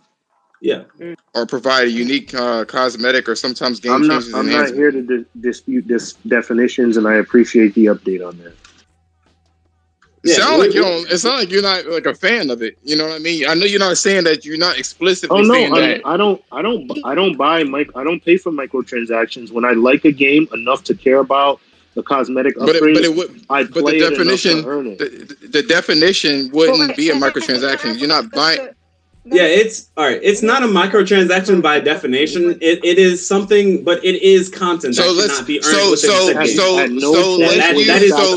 the definition. Did I dispute the definition? No, I know, but that's the definition. But here's the thing. But here's the thing. You kept saying it's a microtransaction. Let's keep the meaning the same. You can't change what words are. No, I'm saying if microtransaction strictly applies to digital storefronts, that's new to me. But it's totally inside. It's inside the game itself. Now, I'm telling you. You're saying that if that's the case, I'm cool with it. No, I know, but now that we get that out there, because that's been floating around. That I don't like Nintendo, just to let you know, Kendra. But it's not like I'm a fanboy. No. That's perfect. You know, as the homie, he said something that he doesn't want to play games. He doesn't get. You're struggling, Kendra. Is she botting for anyone else? Yeah. She's struggling. We can't hear you.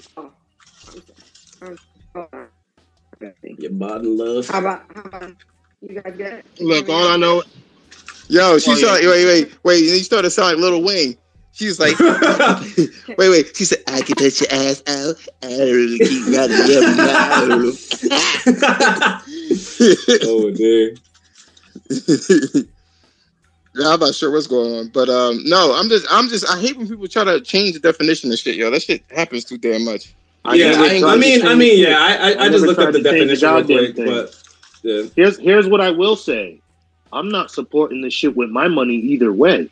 I don't give a fuck what you call it. I don't give a fuck what you call it, nigga. You could paint the color red, blue, and try to sell it to me, and I'd be like, I'm not buying it.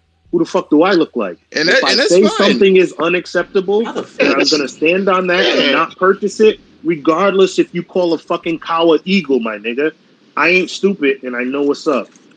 I believe that gaming pushes that. Yeah, that's what gaming is about. It's about choice. Like that's why there's multiple consoles. Otherwise, it'd just be one. Nobody. I don't think nobody's telling you to buy Nintendo. It's just that some of your takes. That's why I told you, like, bro, take this thing. Because you was calling it a microtransaction. I'm like, it's not a microtransaction. That was my only argument. I can give a damn about the feelings. My only argument was, I think a lot of arguments. Call it whatever you want. What I call it is a bad business practice. It's not something that attracts me as a customer. It's not bad. It's not, it makes too much money. Bad is subjective. I think it's bad as well. I'm personally not investing in that business model, and I have a reason. I have a voice to speak out. So when I see that, I'm going to be like, "Hey, I'm not a fan of this." You don't believe it's bad, but that's subjective. No, it's not about what I believe, right? I never even gave my opinion. Hold on. My opinion either. Real quick, because I apparently y'all think we can hear you. Apparently, you think differently. Look, I'm not giving my opinion. This is not my opinion. This is not what I agree with. This is the fact of the matter, right? Amiibos are highly successful. They make a lot of money. And people see the value in it. Rather you don't see it, rather I don't see it. No matter what, it's successful. You cannot take away the success for your opinion. The fact of the matter is, that's not what he's saying, brother. Successful. That's not what he's saying. He's not saying that they aren't successful. He says no. He's saying that he doesn't like it. He doesn't like that. I know. I just said I'm not investing in it with my dollar. Right. He's saying that. No, he's saying that it is. I mean, it's successful, but like. What Thrash trying to do is prove that it's successful. Somebody wants it, basically. That's the end. Somebody wants it. Like, what are we doing here? Same thing with the cardboard, right? Same thing with the $60 the cardboard that they had. That everybody was talking big shit. Same thing. Everybody was talking. It sold millions for $60. It was $100. Same thing. $60 to $100. It sold millions. It sold millions in a month. Same thing with fucking $70 Returnal. Yeah, exactly. People supported the same. Yeah, you know what? All I have to say is there was a time when they called fucking chitlins food, brother. And when it comes to this Amiibo shit, I ain't buying it because I don't eat shit. That's my opinion. That's cool. But there's a lot of people down south that be slurping that shit out. They be eating like groceries. I mean, that's okay. Got every goddamn one. Let me ask you something. So, Guap, you had said that you didn't want to play a game that you couldn't get all of the shit out of the game. That was one of the things I'll play the fuck out of the game. Splatoon 3, that's on my radar. Not Splatoon. I'm saying in general. You said I do not want to play I play Call of Duty. I play Call of Duty Vanguard daily, and it's riddled with microtransactions. If you ask me about them, I think they could eat a dick about some microtransactions. But I'll still be playing the game. Hold the fuck up. Wait a minute. I remember this conversation, Guap. Don't you play Grand Theft Auto? And I never spent a single dollar in their ecosystem. So what's the difference between Splatoon and Grand Theft Auto? Is what he's saying. What he's saying is, what's the difference between Splatoon and Grand Theft Auto? Oh, like you don't have to buy. You don't have to buy an Amiibo. I would still play Splatoon. You don't have to buy an Amiibo to play Splatoon. You know. I never said I wasn't going to play Splatoon. So what's the big deal? So why are you making a big deal about it? Hey, look, I didn't make a big deal. Look at my tweet. It's Splatoon. It's microtransactions. You brought it up right now today. You brought it up to me right now today. I wanted to talk to you about it right now today.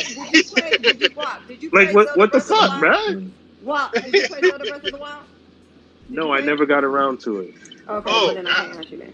I was about to say, if you played that, like, did you know how many people played that game and had not one single Amiibo? No. I've never owned an Amiibo in my life. Right. Just because, let me use a quick analogy. Just because she a 10 don't mean she don't got a chipped toenail. You feel me? So why you gotta go to the pedicures? I'm trying to keep it simple.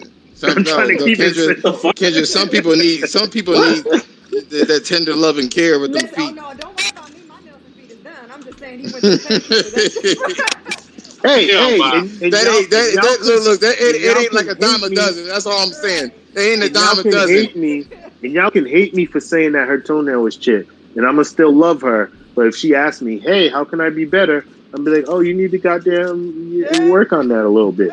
There's a lot of shit. There's a lot of shit. And there's a lot of shit. Like, there's a lot of things that I would like to talk about. No, I get it. That same standard. If y'all don't let Josh go, dog. If y'all don't let Josh go, Yeah, funny. Y'all put it on me. Why are you making these spaces to be all charged like this? No, but like, there's a lot of things that I don't agree with. I don't be really putting it out there. When it comes to business practices, they don't give a. I hate the ponies and the Xbox and the Nintendo drones. They don't give a fuck about you. You take what you can get from these raggedy ass companies and keep it the fuck moving. Don't fight for these fucking people. Yeah, that's This true. is why I talk shit Support about what you people that don't give a fuck about me every day. support what you support. Support what you support, right? Support what you support, right? I bought the fucking Regala edition shit too. Support what you want to support. Cool. And then you know what I'm saying? If you don't like it, don't buy it. Everybody knows in this room. I got the Yotar edition coming soon, y'all. I didn't do that one. Because I was like, okay, cool. But all I'm saying is this. Right? Everybody know in this bitch, I don't like The Last of Us. I don't support it, but I ain't gonna sit there and be mad at somebody that does. That's cool. Exactly. You don't like Ellie? You about to start a whole new tangent, my nigga. No. Motherfuckers got about to start a whole new tangent. Everybody gonna be like, what the fuck? No, but I want to hammer home that I am not the typical Sony pony that just be lapping everything up that Sony gives. I am not defending this raggedy ass company. I don't got no stocks in it. They need to give me a fucking beta, yo. I just share it from a fucking friend. You know how long I've been a fucking Sony fan? Yeah. Since fucking Aaliyah was rocking for real. Since Aaliyah, what do you call it? Since Aaliyah was going back and forth, all the way back to fuck then. She said, "Hey, that's how long." And then they give me no fucking beta, yo. You know how much money I put in this fucking bitch? I don't give a fuck about this damn company. I'm telling you. When did PlayStation first come out? What, 94? When we first got our all PlayStation? December 1994. I'm just saying. We all got Look, PlayStation. all you gotta do is realize that these companies make shit for they don't make shit for you. They make shit for their consumers. Whether you're a consumer or not is up to you. Now, there's a difference between you as an individual and a consumer. A consumer is somebody who buys a product that they got before them. If you don't want it, they're not making it for you. Making it for the people who want it. Kendra likes Kendra. I have a couple of friends that like the Amiibos. She loves that shit, and that's fun. I've never bought one, and that's fun. I've never bought one. I've never been attracted to Amiibos. I love Amiibos. It became a collection on accident, honestly. Because the first Amiibos came out, I think, in 2014, and it just, when the first Smash Brothers Amiibos came out, and I remember. They came out, and I kept fucking. They marketed the fuck out of that. They killed that yo. Because I don't even like Nintendo, but I was like, damn. Nintendo got the statue game on Smash because we buy Sony Jotnar's edition with the hammer. We buy Horizon Ultimate Regala edition with the elephant, but it don't give you no. No, you're right. You're right. It don't give you no in-game content. Ridiculous edition. Yes, it does. Yes, it does. It does. But it doesn't give you no edition. But Thrash brought this to my attention. It doesn't give you no in-game content across multiple first-party titles, and it should. That's why we have these discussions, so I can fucking learn something. Goddamn it! I don't think any product should have what you want. Shit. We want them to have what we want them to be perfect as fuck. But at the end of the day, we aren't perfect. And it's impossible to satisfy everybody. So you got to focus on who you want to satisfy. That's how they approach anything. I see a lot of people. I see a lot of people that's PlayStation fans that do not be criticizing Sony where they need to be fucking criticized. Where the fuck is my PlayStation 1 games? Yeah. Oh, fuck that. Like I said, I don't do nothing with these. That's why I said it already, dog. These services are fucking trash. That's why I saw that shit. Crazy. I saw that shit. I was like, bro, I'm not even going to put no money in it. Where the fuck is my PlayStation 1 and 2 games? I would like to play the fucking Getaway Black Monday on my PS5, upscale to 1440p. Correct me if I'm wrong. I got extra. So I got the premium. Don't they have the PlayStation 1? They're supposed to. But they just had a month. They had a month just now to where they launched some shit, but they didn't launch any fucking retro games at all. No, not they to didn't mention launch that anything. Not to mention that it's already bullshit.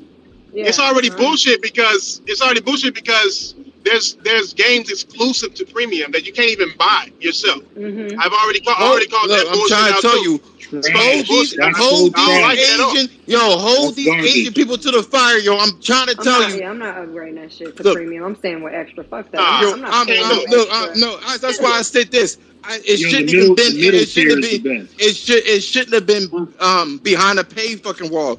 I'm Yeah. not To begin with. asking. I'm not Yeah, it asking shouldn't Sony, right, to do third party PS1 and 2 games. I'm talking about your own fucking games. Mm-hmm. Why is it not there? Mm-hmm. And what Yeah, did they where's do? the Play PSP Ghost on games? one. I want to play Ghost Hunter. Where the Vita? Yeah, where the Vita games at? Where's SOCOM at? Twice? No. Yeah. Yeah. Great question. I don't know what the fuck. I don't know what they're doing with that shit. Till they quiet and all the fucking PlayStation Nah, ponies. I know what they're doing. It's my better. I don't want it. They didn't put the PSP library. Is the PSP library on premium, or did they? It's supposed to. They released fucking Echo Chrome. It's Echo Chrome. Who the fuck want that shit? These niggas said PSP and put out 2 games, goddamn. And kept it the fuck moving. I want hold these niggas. Hold these niggas with the fucking to the fucking fire. Anything that. I thought they were putting the whole PSP library on premium. Like, didn't they say that they were putting the PSP library on premium along with the PS1? According to the PlayStation fans, they're saying like, look. Nah, they never said the whole library. But it should have at least the top 50 or top 100, right? It should literally be. I would even give you the top 20 and keep it the fuck moving. There should be a motherfucker with a brain in the room, and this doesn't seem like there's a motherfucker with a brain in the room. You're like, yo, okay, we're gonna support all of these platforms. The first thing I would do to curate it is be like, what is the top 100 sellers for all of the platforms we want to represent? Right. What percentage of the top 100 can we actually get running on the server? And the same thing, all these motherfucking people that like The Last of Us Part 2 that sat there and didn't say nothing and sat there and said nothing when they removed the fucking multiplayer or the multiplayer is going. It's been 2 fucking years, Sony. Where the fuck is factions? Y'all didn't even say nothing about that shit. I'm gonna need them to say motherfucking something. Yo, I'm gonna need you to say something. Hey, Josh, I'll say something to that. I'll say one thing. I'll say one thing that I think going over a lot of people's heads, man. There's something wrong with the industry as a whole. Like this whole generation has been put on hold from everybody. Yeah. Like look how many delays we had this year. How many? We just had one today, didn't we? We had every year. Yeah, all of those. And then the year before that, in 2021, how many we had? You know what I'm saying? Like this whole generation. I get it. I totally get it. But here's the thing. Okay, so let me throw it back. Okay, so let me put it back. Let me roll that in. Fuck The Last of Us, right? Y'all gonna sit there and let Sony release a fucking a 15-second CGI of God of War? And y'all happy about that? It's all bullshit. No, nobody. I wasn't happy about it. Are y'all happy? Are you happy with that? Are you happy with that fucking chick that was reading the story of a game that we played 2 years ago? I didn't even watch it. I didn't watch it either. I didn't even watch that one. Nigga, I didn't make no analysis on the fucking CGI trailer. I don't do analysis on CGI trailers. So I wasn't happy about that either. I'm like, they had a reason why I woke up in the morning. There's something wrong, bro. There's a plan going on that's not going to be good for the entirety of gaming, bro. There's something happening. Me and you too. In the roundtable, we've been saying that this generation was going to be fucked up and not in a good way. The writing has been on the fucking wall, dog, and it's been fucked up. This generation, even though we got Demon Souls and Horizon, we got that bullshit, right? We got it, which ain't bullshit, but we got it. But that's all. But listen, that's all we got. When in the first 2 years, at least third party would be cracking. Sony didn't have shit last generation in the beginning, right? But they had a grip of third party shit cracking. Honestly, the only thing I've seen popping is Japanese games, RPGs. This year, nothing but RPGs popping. This is an RPG year like I've never seen before, bro. But it's all because Japanese are putting out games, but these Western companies aren't. So what the question is, what's going on with that shit? What's really going on? Because the Western market is the ones that charge us the most. They're the ones that they only care about making money off of us and not making games. Yo, Thrash, you remember a couple years ago when those 3 niggas came up on the fucking stage? Fucking Phil Spencer, the Sony, all together. Y'all didn't think that was suspicious about that shit? That was suspicious. Hey, no, you know what? You do know what happened though, right? Them Japanese didn't like that shit, dog. Because Reggie got let go and Leighton got let go. The only nigga still remaining is fucking Phil Spencer, dog. I don't think the Japanese liked that shit, dog. I don't think they even knew it was gonna happen. You know how they did. You know why they didn't like it. You know how you could tell they didn't like it. They didn't bow. That's how you know they didn't like it. Normally they'll bow down like this. That's why they left. Do you really think that? I'm trying to tell you. Reggie got let go. Sean Layden got let go. Phil Spencer's still there. What that tell you? You do realize that they have to plan that. Like, it's not of their own accord to do this, my God. I don't think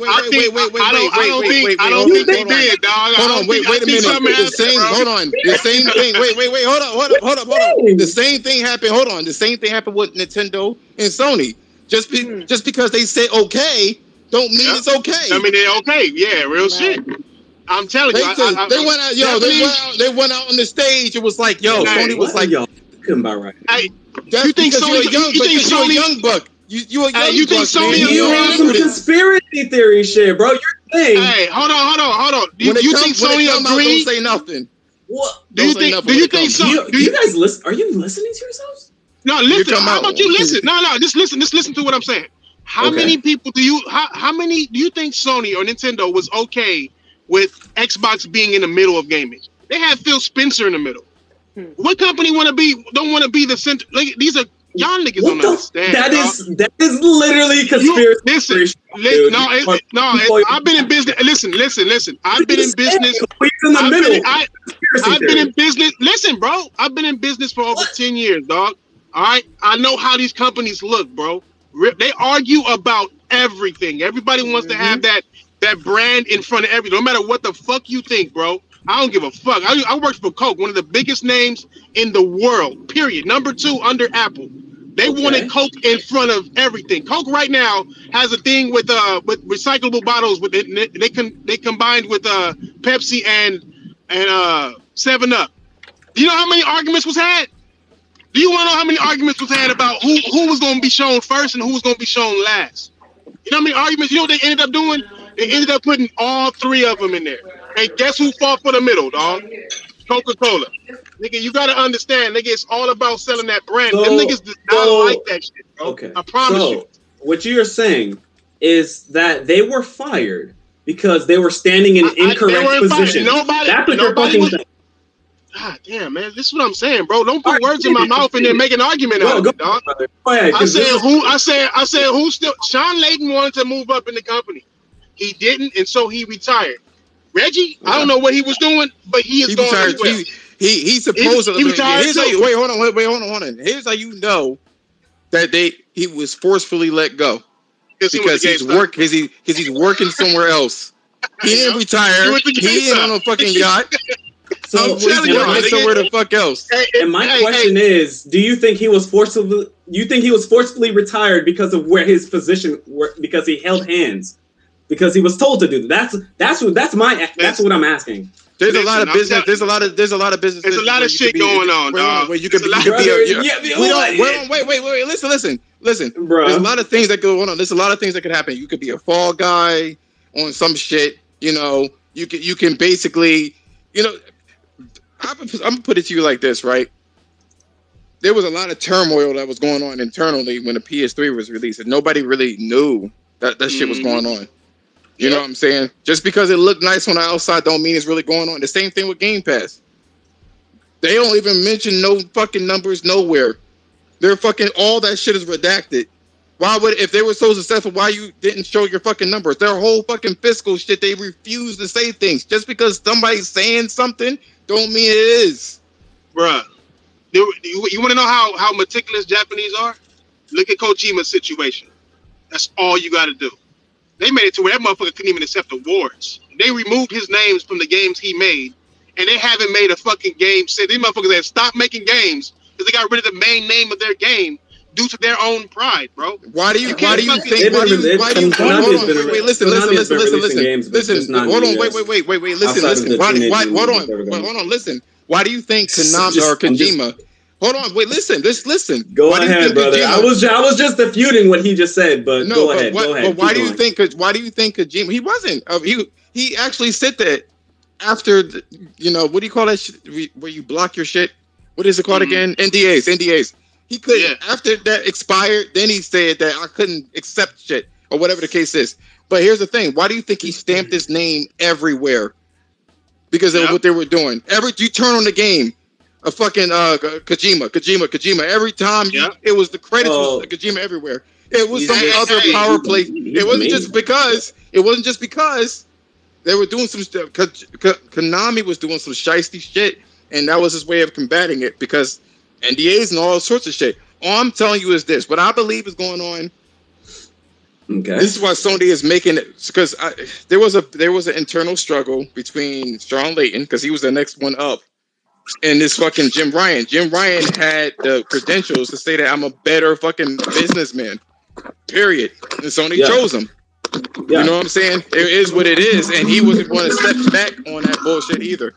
So, in general, what happens in the company? Oh, somebody's doing all sorts of noise. Yeah, I don't. Somebody squeezes. It looked like somebody's pinching greasy ass cheeks. Okay. Just mute him. Keep going.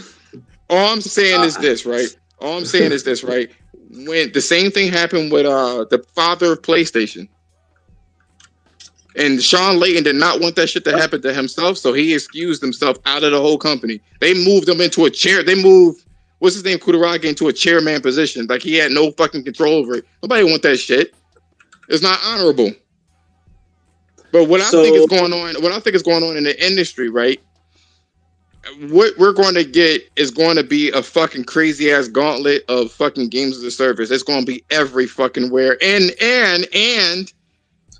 It's going to be every fucking where. Because Sony said when they were doing the whole that award thing or rewards program, they had to come out really quickly, be like, no, we ain't doing it. No, we ain't going to do it. And then they're backing. They are literally backing out of that comment and saying maybe with the NFTs. Everything that we like about gaming is about to be turned on its head. It's about to be nothing but business with us. Microtransaction out the ass, games as a service out the ass, NFTs out the ass. That's what we're about to get. Yeah. So my only question is, why do you? What was the connection of them standing out in solidarity with each other with them being fired? That's the only question. I want to answer it. Sony didn't want to play nice, nor did Nintendo. They don't want to play nice with that shit. They want their shit exclusive on their own fucking platform. They don't want that shit. And they had to play. They were forced. No, you're not. What does game exclusivity have to do with what I just said? No, I'm saying that they want their own ecosystem and they don't want to share. They don't want to do cross game nothing. They want their own fucking. They want their own Oasis or whatever the fuck they want. They don't want to share with no one else. Especially Nintendo. You don't understand what. The question I'm asking is, what does them standing up? They were going to do that. The company had to sign off on them doing that. You do realize that, right? Like I'm asking, what does that have to do with them? Because you originally, you guys were talking like it was a conspiracy theory as to they're all getting fired or being forced out of the company. That's what I'm asking. God damn, I heard you, dude. God damn. I'm just elaborating because you didn't answer my question. I asked it 3 times. God damn, let me answer let me answer the question. Mesh, go ahead. Bruh, what was the point of them 3 going up? What did they do since together? What did they do? I mean, I don't know. I mean, Reggie was always sort of a mouthpiece, to be honest. But I mean, I'm not sure. Well, what's the point of them setting up? And Phil Spencer, but he to a higher position since then. I think. What was the point? Like, what happened? You telling me that all of them went up on stage and they what was the point of that? I don't know what the point was, but those three guys up there aren't the bosses of the companies that they represent. They don't make the final choice. They don't have the final say. They don't make the final choices. Yeah. They went up on a fucking stage with these people. What they got to sign off on? They wasn't giving any information to nobody. They weren't making no dedication. I think they were. Phil Spencer. Wait. What do you? Okay, so what I believe is continue. What is your angle that you're going at? Because this is not making sense. Continue. I'm saying just look at the results of what happened with that shit, right? The only results you see is that two of those guys that were on that stage are gone. They both belong. They both were worked for Japanese companies, right? The Japanese hate Western companies. If you don't believe me, you need to go to Japan. But that if you're saying that that's not the case, then okay, what was the point? What happened? I don't know. Thrash. I'm gonna say this, right? Because I answer your hold on. I answered your question earlier, and I think that they were the fall guys for a paradigm shift. But here's the thing, right? When it came to Reggie, right? Reggie would say a whole bunch of shit about me all the fucking time. Here at Nintendo, we don't do this. We don't do this, and all of a sudden they were friends, kumbaya, and then they disappeared. I think the old regime of the way that the console market was happening, they wanted to kill that shit publicly. They wanted to get rid of that whole face of that shit, like visibly get rid of that face. I hear what you're saying, but the thing is that I got stuck. But the thing is like that doesn't make complete sense because Phil Spencer he's grown since then. He's literally grown since then. The three of them together only helped Xbox. Microsoft was in between two of the leading companies in the console and console everything, right? In between Nintendo and PlayStation, you had third place Xbox. You had third place Microsoft, and they gave who the credit for that? Phil Spencer. If you're gonna he wanted achievement award. Competing companies love that shit. You are out of your fucking mind, bro. You're out of your fucking mind. Wait, say that again. Sorry. That shit made it look like the third place company was leading number one and number two.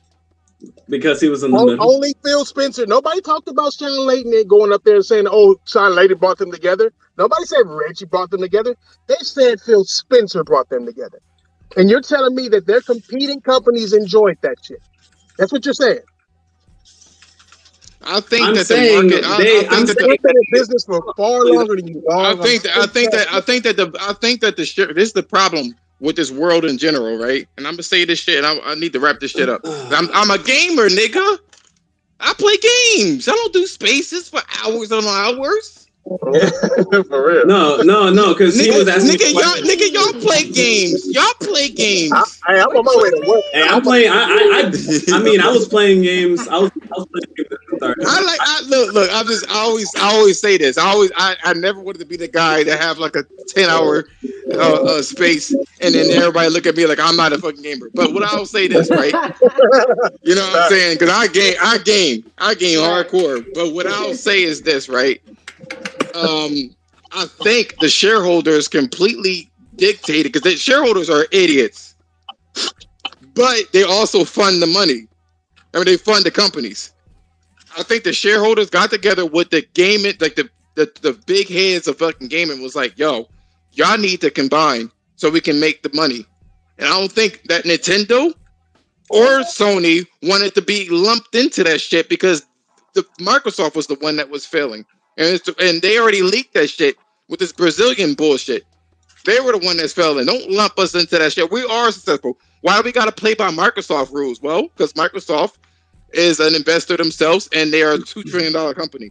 So now we got to play by their rules. The investors always control the fucking companies. So I think begrudgingly, they had to go out on stage and please the fucking investors. Okay. Whatever business deal that they had going on, why they had to be on there, they had to take the fall for that shit, yo. Okay, in my stance is that Reggie never really had power really anyway. He was always like a mouthpiece. He was a talking head. for the Eastern part, for the for the West.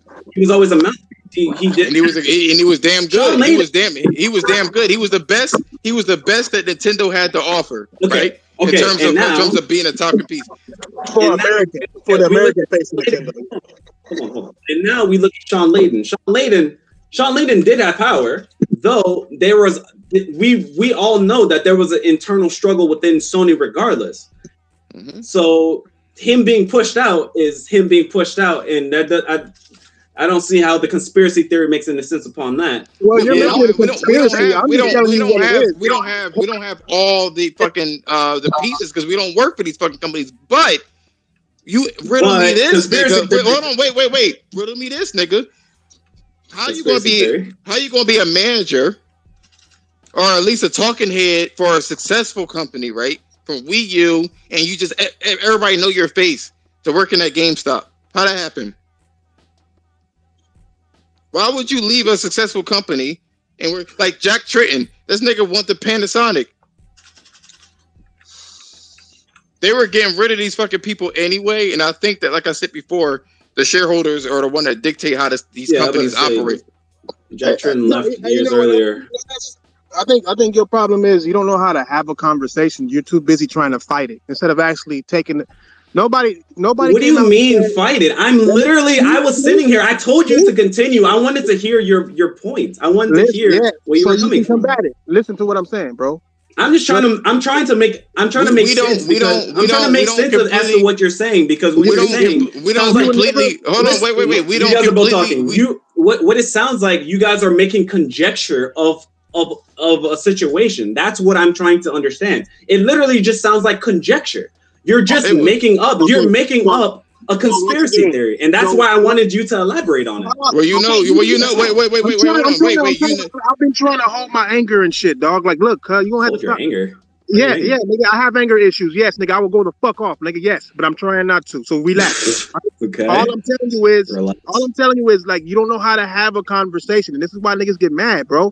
You're trying to say, "Oh, it's a conspiracy." Nigga, everything that we spoke on today is a conspiracy theory. Everything, nigga, everything that we spoke on. We don't work for these companies. We don't know what the actual end goal is. But we can talk about what we see. So have a conversation about what we see and stop trying to sit here and argue with everything that we talk about. Because you want to have an argument with everything. You're saying you're laughing, haha, you're doing the conspiracy theory. But you know what they say about conspiracy theories, right? You know that a lot of conspiracy theories were actually true. So there's that. You know how many things I said that came true, my nigga? You know how many things I said? People laughed at me just like they laughed. I mean beyond gaming, just in general, conspiracy theories. You can't just write them off because you don't like how they sound or you don't understand them. All right, so I'm curious. I'm curious. Conversation about what we're talking about. That's the problem. I'm curious. Did you guys?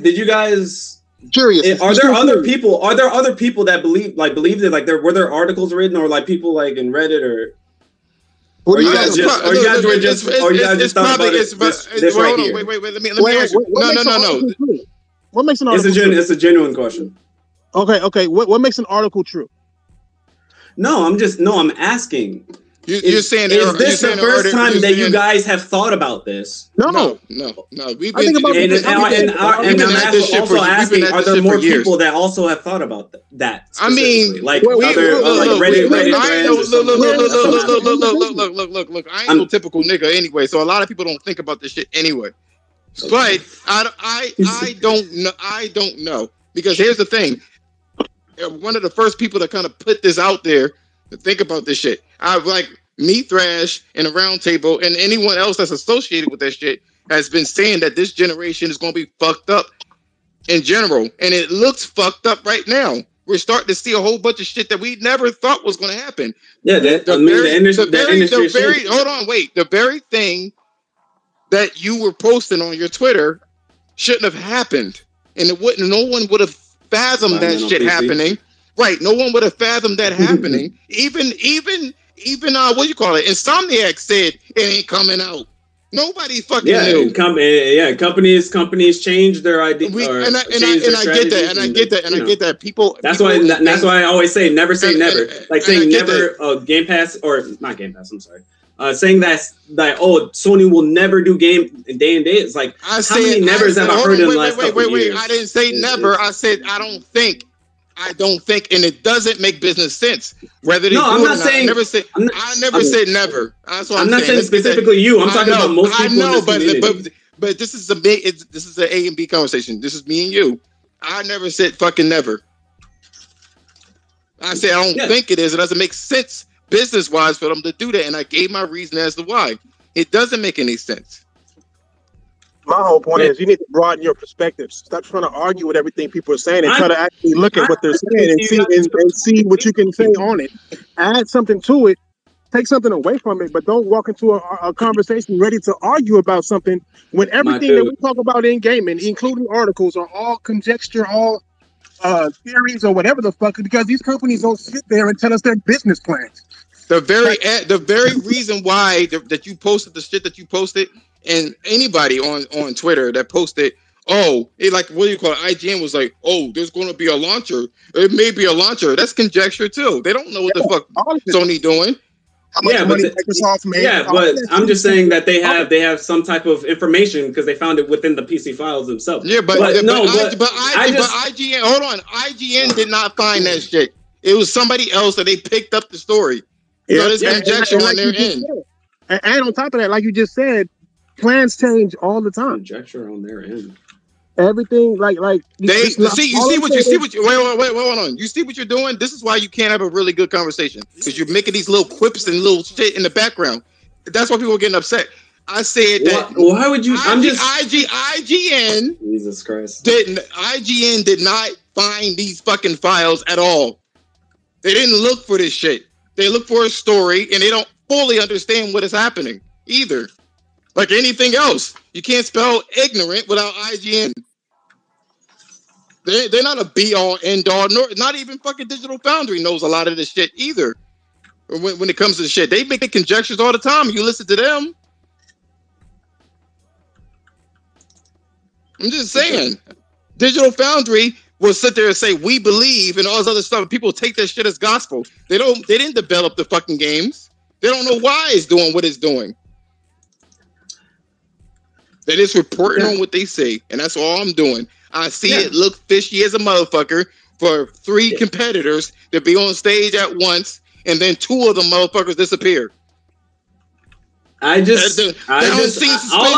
saying is, suspicious to you? Okay. You don't wonder?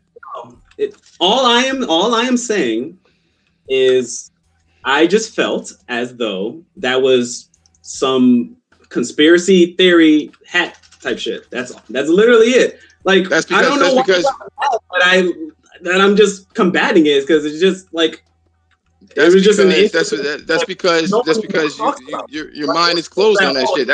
That's because your mind is closed on that shit, and that's fine.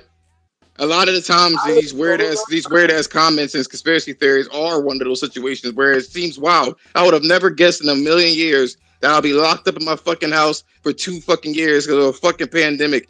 If somebody would have said that shit, I would have never believed them. It just doesn't make any sense. But here we are. Just because something sounds wild and crazy don't mean it's untrue. We just don't know. I just say it looks fishy to me. That's all I'm saying. You can't sit there and say it looks so... Fair enough. In my opinion, was that I just thought it was a conspiracy theory. It will be. Everything, a lot of the things that we discussed will be conspiracy theories. Go on, Daquan. So I don't know why we're arguing about this. No, because you sitting there, conspiracy theory. What? I don't understand. What are you saying? Like, why are you making these little quips in the background? I don't understand. What's the point of that? Conjecture. No, I just thought it was curious, and then Flash is like, "Oh, I can't have a every time have a good conversation." Like, my guy, I literally agreed with you. I agreed with you on saying that. Them not doing day and date because of certain reasons makes sense. I was agreeing with you. I think what was the reason? Sorry, I'm playing right now. Every time you go in here with Thrash, there's always a beef, and he's not trying to have the beef. It'd be you to be making these little the PC. Y'all. The last time I was in the you always say, but you always saying something on your breath. Why? The last time I was literally in spaces with him, I literally couldn't get my point across. He would ask me a question, and then I would try. Are you holding a grudge? To talk, and then he literally talked for like 5 minutes straight. Are you holding a grudge though? Are you? But did you get your? And then I was trying to talk after, and then he continued to talk. But did you get your rocks off today? Did you say what you need to say today? Did he interrupt? Yeah, I did. I'm glad.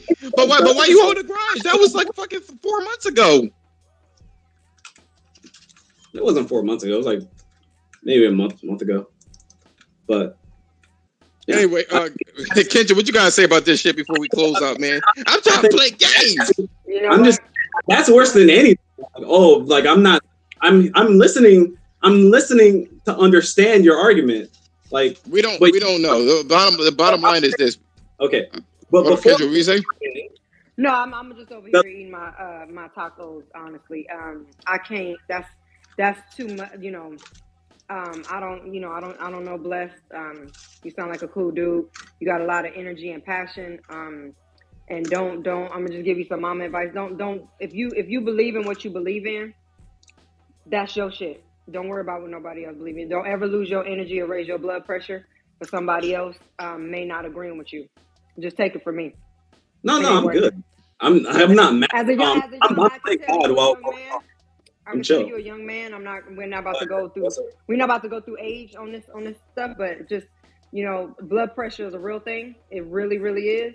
It ain't worth it, baby. If you know your shit and you feel your shit for you, don't worry about it. Hey, Kendra. But my tacos is good as fuck though. Hey, Kendra. Mm-hmm. Only fire. Only fire. When I tell you to fire. Yo, he was cracking me up. He reminded me of my mom was masculine, yo. She used to do that shit. It was masculine like a motherfucker. Motherfucker! So I'm like, Mom, relax. It's okay. It's quite all right. I'll say this before I leave. This is the funniest thing ever. Because my mom, because she comes from Georgia, right? And she'd be like, she'll growl. She'll almost scream, like a scream growl. Man. So I remember I was just upstairs playing my toys. And I didn't understand the shit that she was saying. But now I feel like growling when I'm dealing with today. Man. So I'm sitting there playing my toys. She was like, motherfuckers. Mm-hmm. I went downstairs. I said, what happened? She said, they keep stalking until there's nothing left. I said, who you talking about? The government. I'm just saying. I didn't know. Now I do. When a woman does that, let me tell you, what she's doing is saving a life. If I grunt and growl, and I tell my kids, get your motherfucking ass in there. I'm saving a life. Yeah, that's mother touch. Because really, you Kratos out. That's why. Man. That's why when Kratos. That's why I relate. A lot of black people related to God of War. When look, because that's how we were raised, right? Mm-hmm. When he was like, I'm ready, I can do this, and Kratos is like, you are not ready. And that little kid said, I am ready. Shut the fuck up. I was like, and his mama would say, if you don't sit your little black ass somewhere. That was the unedited. I don't know if y'all remember that shit. Because he really said, do not speak. Because he was like, you are not ready. And he was like, I am ready. Do not speak. Yep. But really what he wanted to say is, shut the fuck up. Shut your little ass up. I'll knock your punk ass out. That's what he wanted to say. In my head, I heard it. I heard him say, shut the fuck up before I clean your head off your neck. Yeah, that's how we translated it. Yeah, in my head, I translate. I was like, that sound like family right now, yo. Exactly. He was popping a bad. I'm like, this little boy popping bad shit, yo. Mm-hmm. Catching an attitude because he couldn't do what he wanted to do, what he thought he wanted to do. I said, Atreus, you gonna get them hands put on you. You better stop playing. He was pushing Kratos. That's why when Kratos be bad, he'd be like, Rah! You know, you gotta feel it. That's But why yeah, I'm so looking forward to Ragnarok. I just want to see oh my gosh, where they man. are today. Because, obviously Atreus is an older teenager. I think, what do they put him at, what, 15, 16, somewhere in there? Yeah, I'm around there. really looking forward to seeing who he is today and their relationship as father and son and how much Kratos trusts him, at this I talked age, to I talked to my friend, and he Mhm. was like, the storyline for God of War was not that good. I mean, he was like, it's a very straightforward. I said, excuse me. It's more about Wait a second. He was like, I said, what's the story? He gonna talk about something. It was just about dropping ashes off. I said, ain't this a bitch? Oh no, honey, it was not about just drop. Well, see, no, wait. That goes back to the beginning when we was first having this conversation about Horizon Forbidden West. What did I call those players? Those are basic players. He was I ain't gonna lie. I know Kid is gonna flip out on me, but that was the dude. He was like, I was more impressed with the other God of Wars. I was like, bro, if you were impressed with Uncharted and not impressed with fucking God of War, there's a problem. I think you like the superficial. I think you like the superficial. Because I was like, what they did in God of War, as I'm like, you missing the fucking point, man. Because he everybody literally did the main mission. Except to me, he literally did the main mission. He'll platinum games and didn't be like, oh, I just kind of base. That's why he didn't say nothing. That's why he was quiet as kept. He didn't say nothing because, you know what I mean, he didn't want to put himself out there. But we all gave him facts on facts, right? Because every relationship that like the world was recurring and giving him fucked up, like it was giving them fucked up families. Rock and Sindri was a fucked up family, right? Then you had the mother and son, which was Freya and her son, Boulder. Then you had the two brothers that was that was fucked up. You know what I'm saying? Everybody he met had family fucking issues, and it was like a recurring theme that let you know. And then Faye, when you first get into the game, Faye dead. So Faye dead when you first get into the game. She gone. Okay. Oh man, I'm like the game is way deeper than you think. And the very thing about God of War, right, is that when the fucking what happened? When somebody blew that horn and they never even told you who did it. Someone blew the horn. They just swept it under the rug.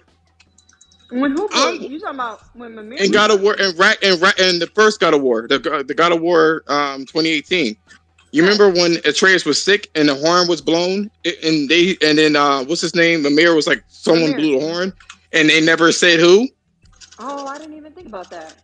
Because Mimir blew the horn. You put the head up, you put his head up there, but somebody else blew the horn, and it wasn't Mimir. Only Mimir know how to do that shit. So he was like somebody, and they never explained it. But wouldn't it have been Baldur though?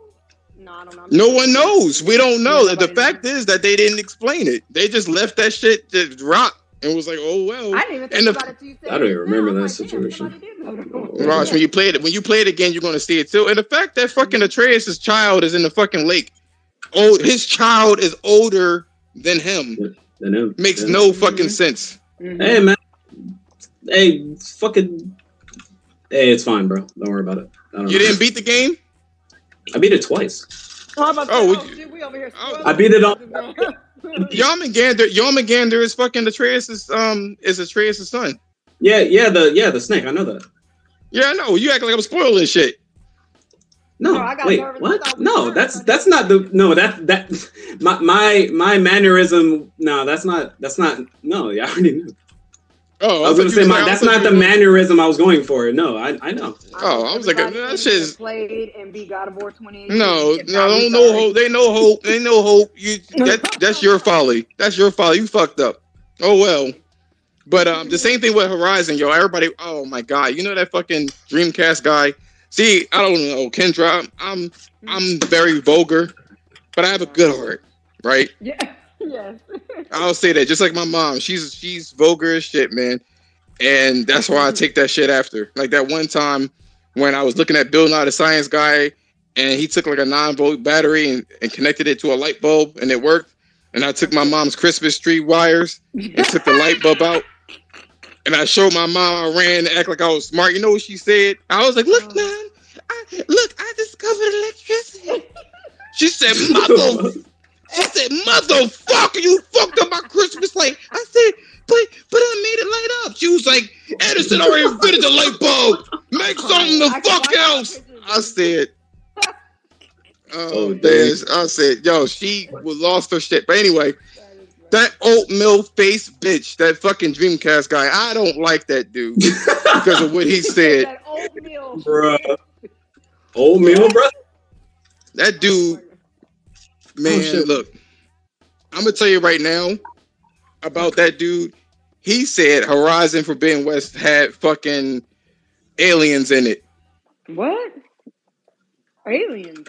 And I read the and I read the comments. I don't have, no, it ain't a spoiler because there ain't no fucking aliens in there. Oh, what the fuck? Okay. Yeah, he's talking about Farzine. He's talking about some aliens came down. I read the comments. And they're like, oh my God, that was weird. Why were there aliens? I said, ain't this a bitch? And then everybody was like, I don't like the fact that it's so sci-fi. It's really sci-fi. You think a fucking game with fucking robotic monster or dinosaurs with AI?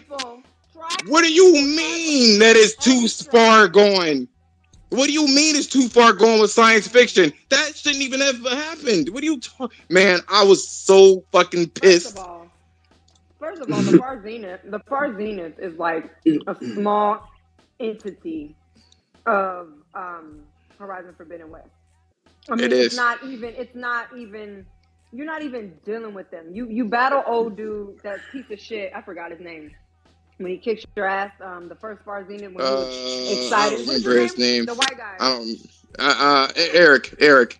Is it Eric? Okay, yeah, Eric. Yeah. When you fight Eric, and that's like your first encounter when they bust through the fucking wall, and you're fighting Eric.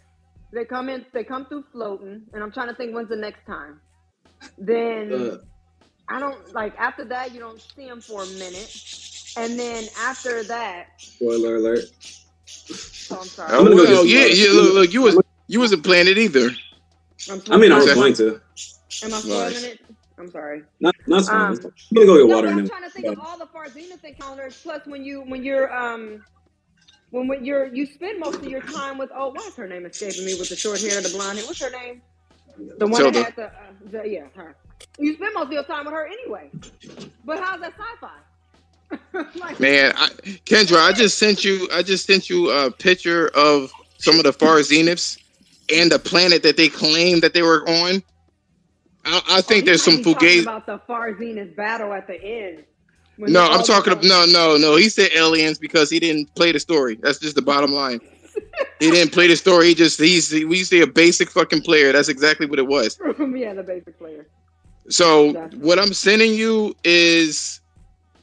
That's the planet that they say that they were on, but they didn't have Gaia to fucking re-terraform it. So like, I don't believe them, yo. I don't believe Tilda. She on some fuck shit.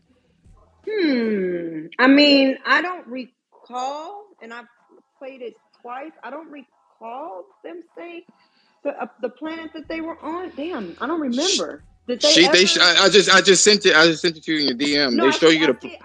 I see it right now, but I don't remember. I'm trying to think back of the encounters with the Far Zenith. Did they ever mention? Did she ever say where they were? I just remember her saying that they've been there for 1,000 years. I'm sorry, spoiler. I'm so sorry. They've been there for 1,000 years, and they left, during the Zero Dawn thing because they knew that shit was gonna be fucked up, so they bounced. I don't remember them really talking too much about what planet, how they was living. They didn't get into that, did they? Or did I just fucking not? They said they basically stayed to themselves and they had all the fucking holograms and they lived with those holograms because they didn't want to be bothered. But there was like 300 or 200,000 fucking zygotes. Mm-hmm. What happened to all those fucking humans? But you know what? Hold up. I can say that, let me not say. I'm hoping that, because let me see, from Frozen Wilds, when did we just talked, it came out 10 months after Zero Dawn. And I'm thinking that we should get a DLC for this. And I want to say, because we ended it, I don't want to get too deep. I'm sorry. There's probably a lot of people in here who have not beat Horizon Forbidden West. But we know what happened at the end of the main story. We know what's still lurking. I'm talking code, and we know that there's a lot of unanswered questions with that sub function. So Where's the Oh, deal? when they did that with the sub function, I was like, and what do you call it? Beta was like, that motherfucker was pissed, Yeah. and he had the fucking Far Zenith technology rub off on him. Yeah. Oh boy, man, this Yeah. gonna be some bullshit. And So I here's the think thing, right? in the DLC we get that. Like, I mean, it would Right, make, I'm hoping yeah. too. And you know what? You know what? In the first Horizon, they mentioned something that's called what do you call that again? And this is something you can look into since I see that you're a big fan. Yes. Not Far Zenith. What do you call it? Bass Silver. In the first one? Mm-hmm. If you look at the data points, Bass Silver was the first sentient AI that had no regulation on its intelligence that escaped, and then the government claimed that they captured it, and then after they claimed that they captured it, 5 years later, the world ended because there was some bug or glitch. So you gonna have me go back? You really, honestly, gonna have me log into Zero Dawn and look at the data points? Like, because you know, after a while, I'm not gonna lie, I don't know about everybody else. I will read the ones that really like I feel, but then I'm just getting them data points to keep pushing. I mean, like, there's too much damn reading. But I'm gonna tell you right now, there's a place called what the fuck, Data Quest or data something. It's a YouTube channel that does it all. And I'll send that to you if I back into the game and I can just like. No, he'll explain it. He'll explain it. I've already saw it, but they said that once this AI escaped, toasters wasn't working properly. Like, it was glitches there because he escaped in the internet, basically. He basically took refuge in the fucking satellites and World Web and stuff like that. But they had like power plants that was fucked up because of something that was making it glitch out. And this is AI. This is before Forbidden West. This is 5 years before Zero Dawn. I mean, before they had the X amount of months before the Project Zero Dawn and Gaia. All this stuff. This is 5 years before. Yep. Okay. Machines were kind of glitching out, and no one knew. And then don't forget it as well. Elizabeth said when she wanted him to sign off on Zero Dawn, she did the whole analysis. She says, if you don't sign this shit, I'm gonna tell everybody what really happened or really caused the glitch. You know what? I do remember that. I remember her telling what's his name? Ted Farrell. Yeah, Ted Farrell. She told Ted that she would expose him. I do remember that. Expose him for what is the question? Exactly. If it was just a regular glitch, okay, fine. Everybody knew it was a glitch, but something else happened. You know, they also was talking about life extension methods in Zero Dawn. So this shouldn't be new to people when they saw the Far Zenith. They already said that shit. And the way that it works is they have implants and shit like that. And if you look at the end, when you play it again, when what's her name again? The black chick that was going out with Varl? Zoe. When she stabbed Eric, he had white blood come out of him. Damn! God, see, this is why it's almost like you need the fucking cliff notes of this game because that's what I'm saying. Like, man, because you know that's why they look pale, and I think everybody has different levels of this life extension method. And I think that since Eric was like military, he probably buffed up his body. So it's just nano machines. They already had nano machines in the first game because that's how. He kind of said that though. When you were battle, he was very arrogant. He was a piece of shit too. Now that I think of that battle, pissed me off. But anyway, he kind of gloated on who he was and what he did to become this today, and how you can't. Basically, translation, you can't fuck with me.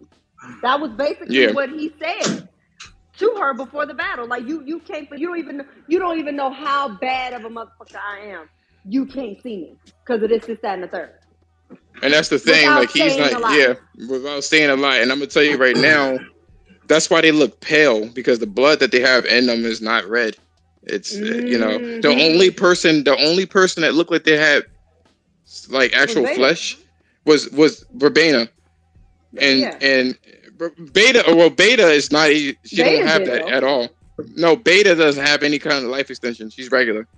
But for Beta, that's right. 'Cause the girl that got She's just a clone. We're spoiling. But what's her name? What's her name again? The Verbena, the one that got killed, the first Zenith that got killed. The one that you talking about, the one that was in the snow when you go to the she was the only one that had red blood in her because she didn't take it. I don't think she took it too far with those extensions. Because she was going against them anyway. She just didn't care. She not really. She just didn't really give a fuck. You know what I mean? That's really what it boiled down to. She wasn't that deep in it. She was being her own type of rebel. Like she was doing her own shit, not following the rules per se. Yeah, she did just enough to just kind of get by on that ship or whatever the case is. There was a lot of grimy shit that happened with them in general, but I wish they showed that planet, because that planet, that picture that I showed you, it don't look like you can live there. Yeah, but ain't nothing green. But here's the thing. I'm gonna say this. I'm gonna leave, right? Because I was trying to play something. I got the spoilers on the back, bro. I come back 5 minutes later. So here's the thing. This was the exchange. Bro. They wanted Apollo, right? Oh, sorry. Oops, sorry. They wanted Apollo, right, for the embryo chambers. So people that worked on Zero Dawn was actually talking to the Farzinas. They was like, okay, if you give us the embryonic chambers, then we'll give you a copy of Apollo. So they never got the knowledge to work on a terraforming system. They had 1,000 years to learn, but they didn't. They just did their own fucking thing. So I don't even know if they were even on that fucking planet, and fucking Tilda lied anyway. Tilda she lied about every fucking thing. Well, that's what I'm saying. Tilda overheard. You remember when she said that the focus was broken, and she was like, "Oh, I found you," right? Tilda overheard all those conversations on that focus when she repaired it. So she already heard their plans about what they were going to do and what they thought happened. So that's why she was like, the reason why they're trying to redo the terraforming, that's why they did it. That's why they did it. Because she already overheard that conversation. That wasn't the case. Damn. We don't know. She was like a liar, yo. Yeah, no, she was, and I sensed that from jump. That whole conversation at the table was over tea, was bullshit. Like you could tell, but I mean, you kind of sensed it. But then she was too willing to I want to say help, be involved. That's exactly what I was about to say. She was too willing to be involved with all that knowledge. She should have been, even with everything that Silence has and the knowledge that he's working with or he's gained, he still was like on some, you are limited. I'm not fucking with you like that. I'm gonna hold because he was about to leave. Like at the end of the day, let's be very clear, he was about. So Tilda was too forthcoming. Like she was just so involved, but she didn't give enough reasoning as you were going through the story. Of her reasoning wasn't like solid enough. It wasn't viable. She had other motives and intentions. I've kind of felt that as we were playing, and then obviously towards the end or whatever. It was just too much. She was too much with all, and then you got to think she's superior. They saw themselves to be superior.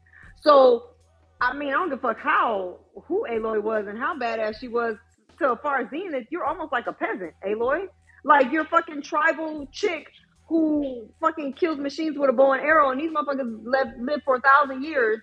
They know what happened before you, and they know what's going on while you're here. So why would you cater to Aloy? That's why they said, I don't want Aloy. We already have another person. Exactly. And she tried to lie to them, talking about maybe this, no, I'm not collecting this chick. We're going to kill her and keep it the fuck moving. That's the same way that Abby should have did Ellie. They should have just killed that bitch. But that's another story. It wouldn't have been like that. But you better going back before the Last of Us fans pop up on here. Yeah, no, they're gonna pop up. No, but but that's the thing though. Like they she like that's the thing. She and then she was a bitch. She was like, "Oh, I did it for beta because they were going to find out about She was trying to groom a young ass chick. Yo, that is fucking terrible. Well, I mean, and then without saying too much, we already kind of know what. I mean, her motive was. I mean, with Aloy, she made it very clear who Elizabeth was to her. So, that kind of came out. But also, she said that she did it in the best interest of Beta, and it really wasn't. After the truth came out, and Aloy was like, "You need to start telling me the fucking truth." Yeah. Fact. Right.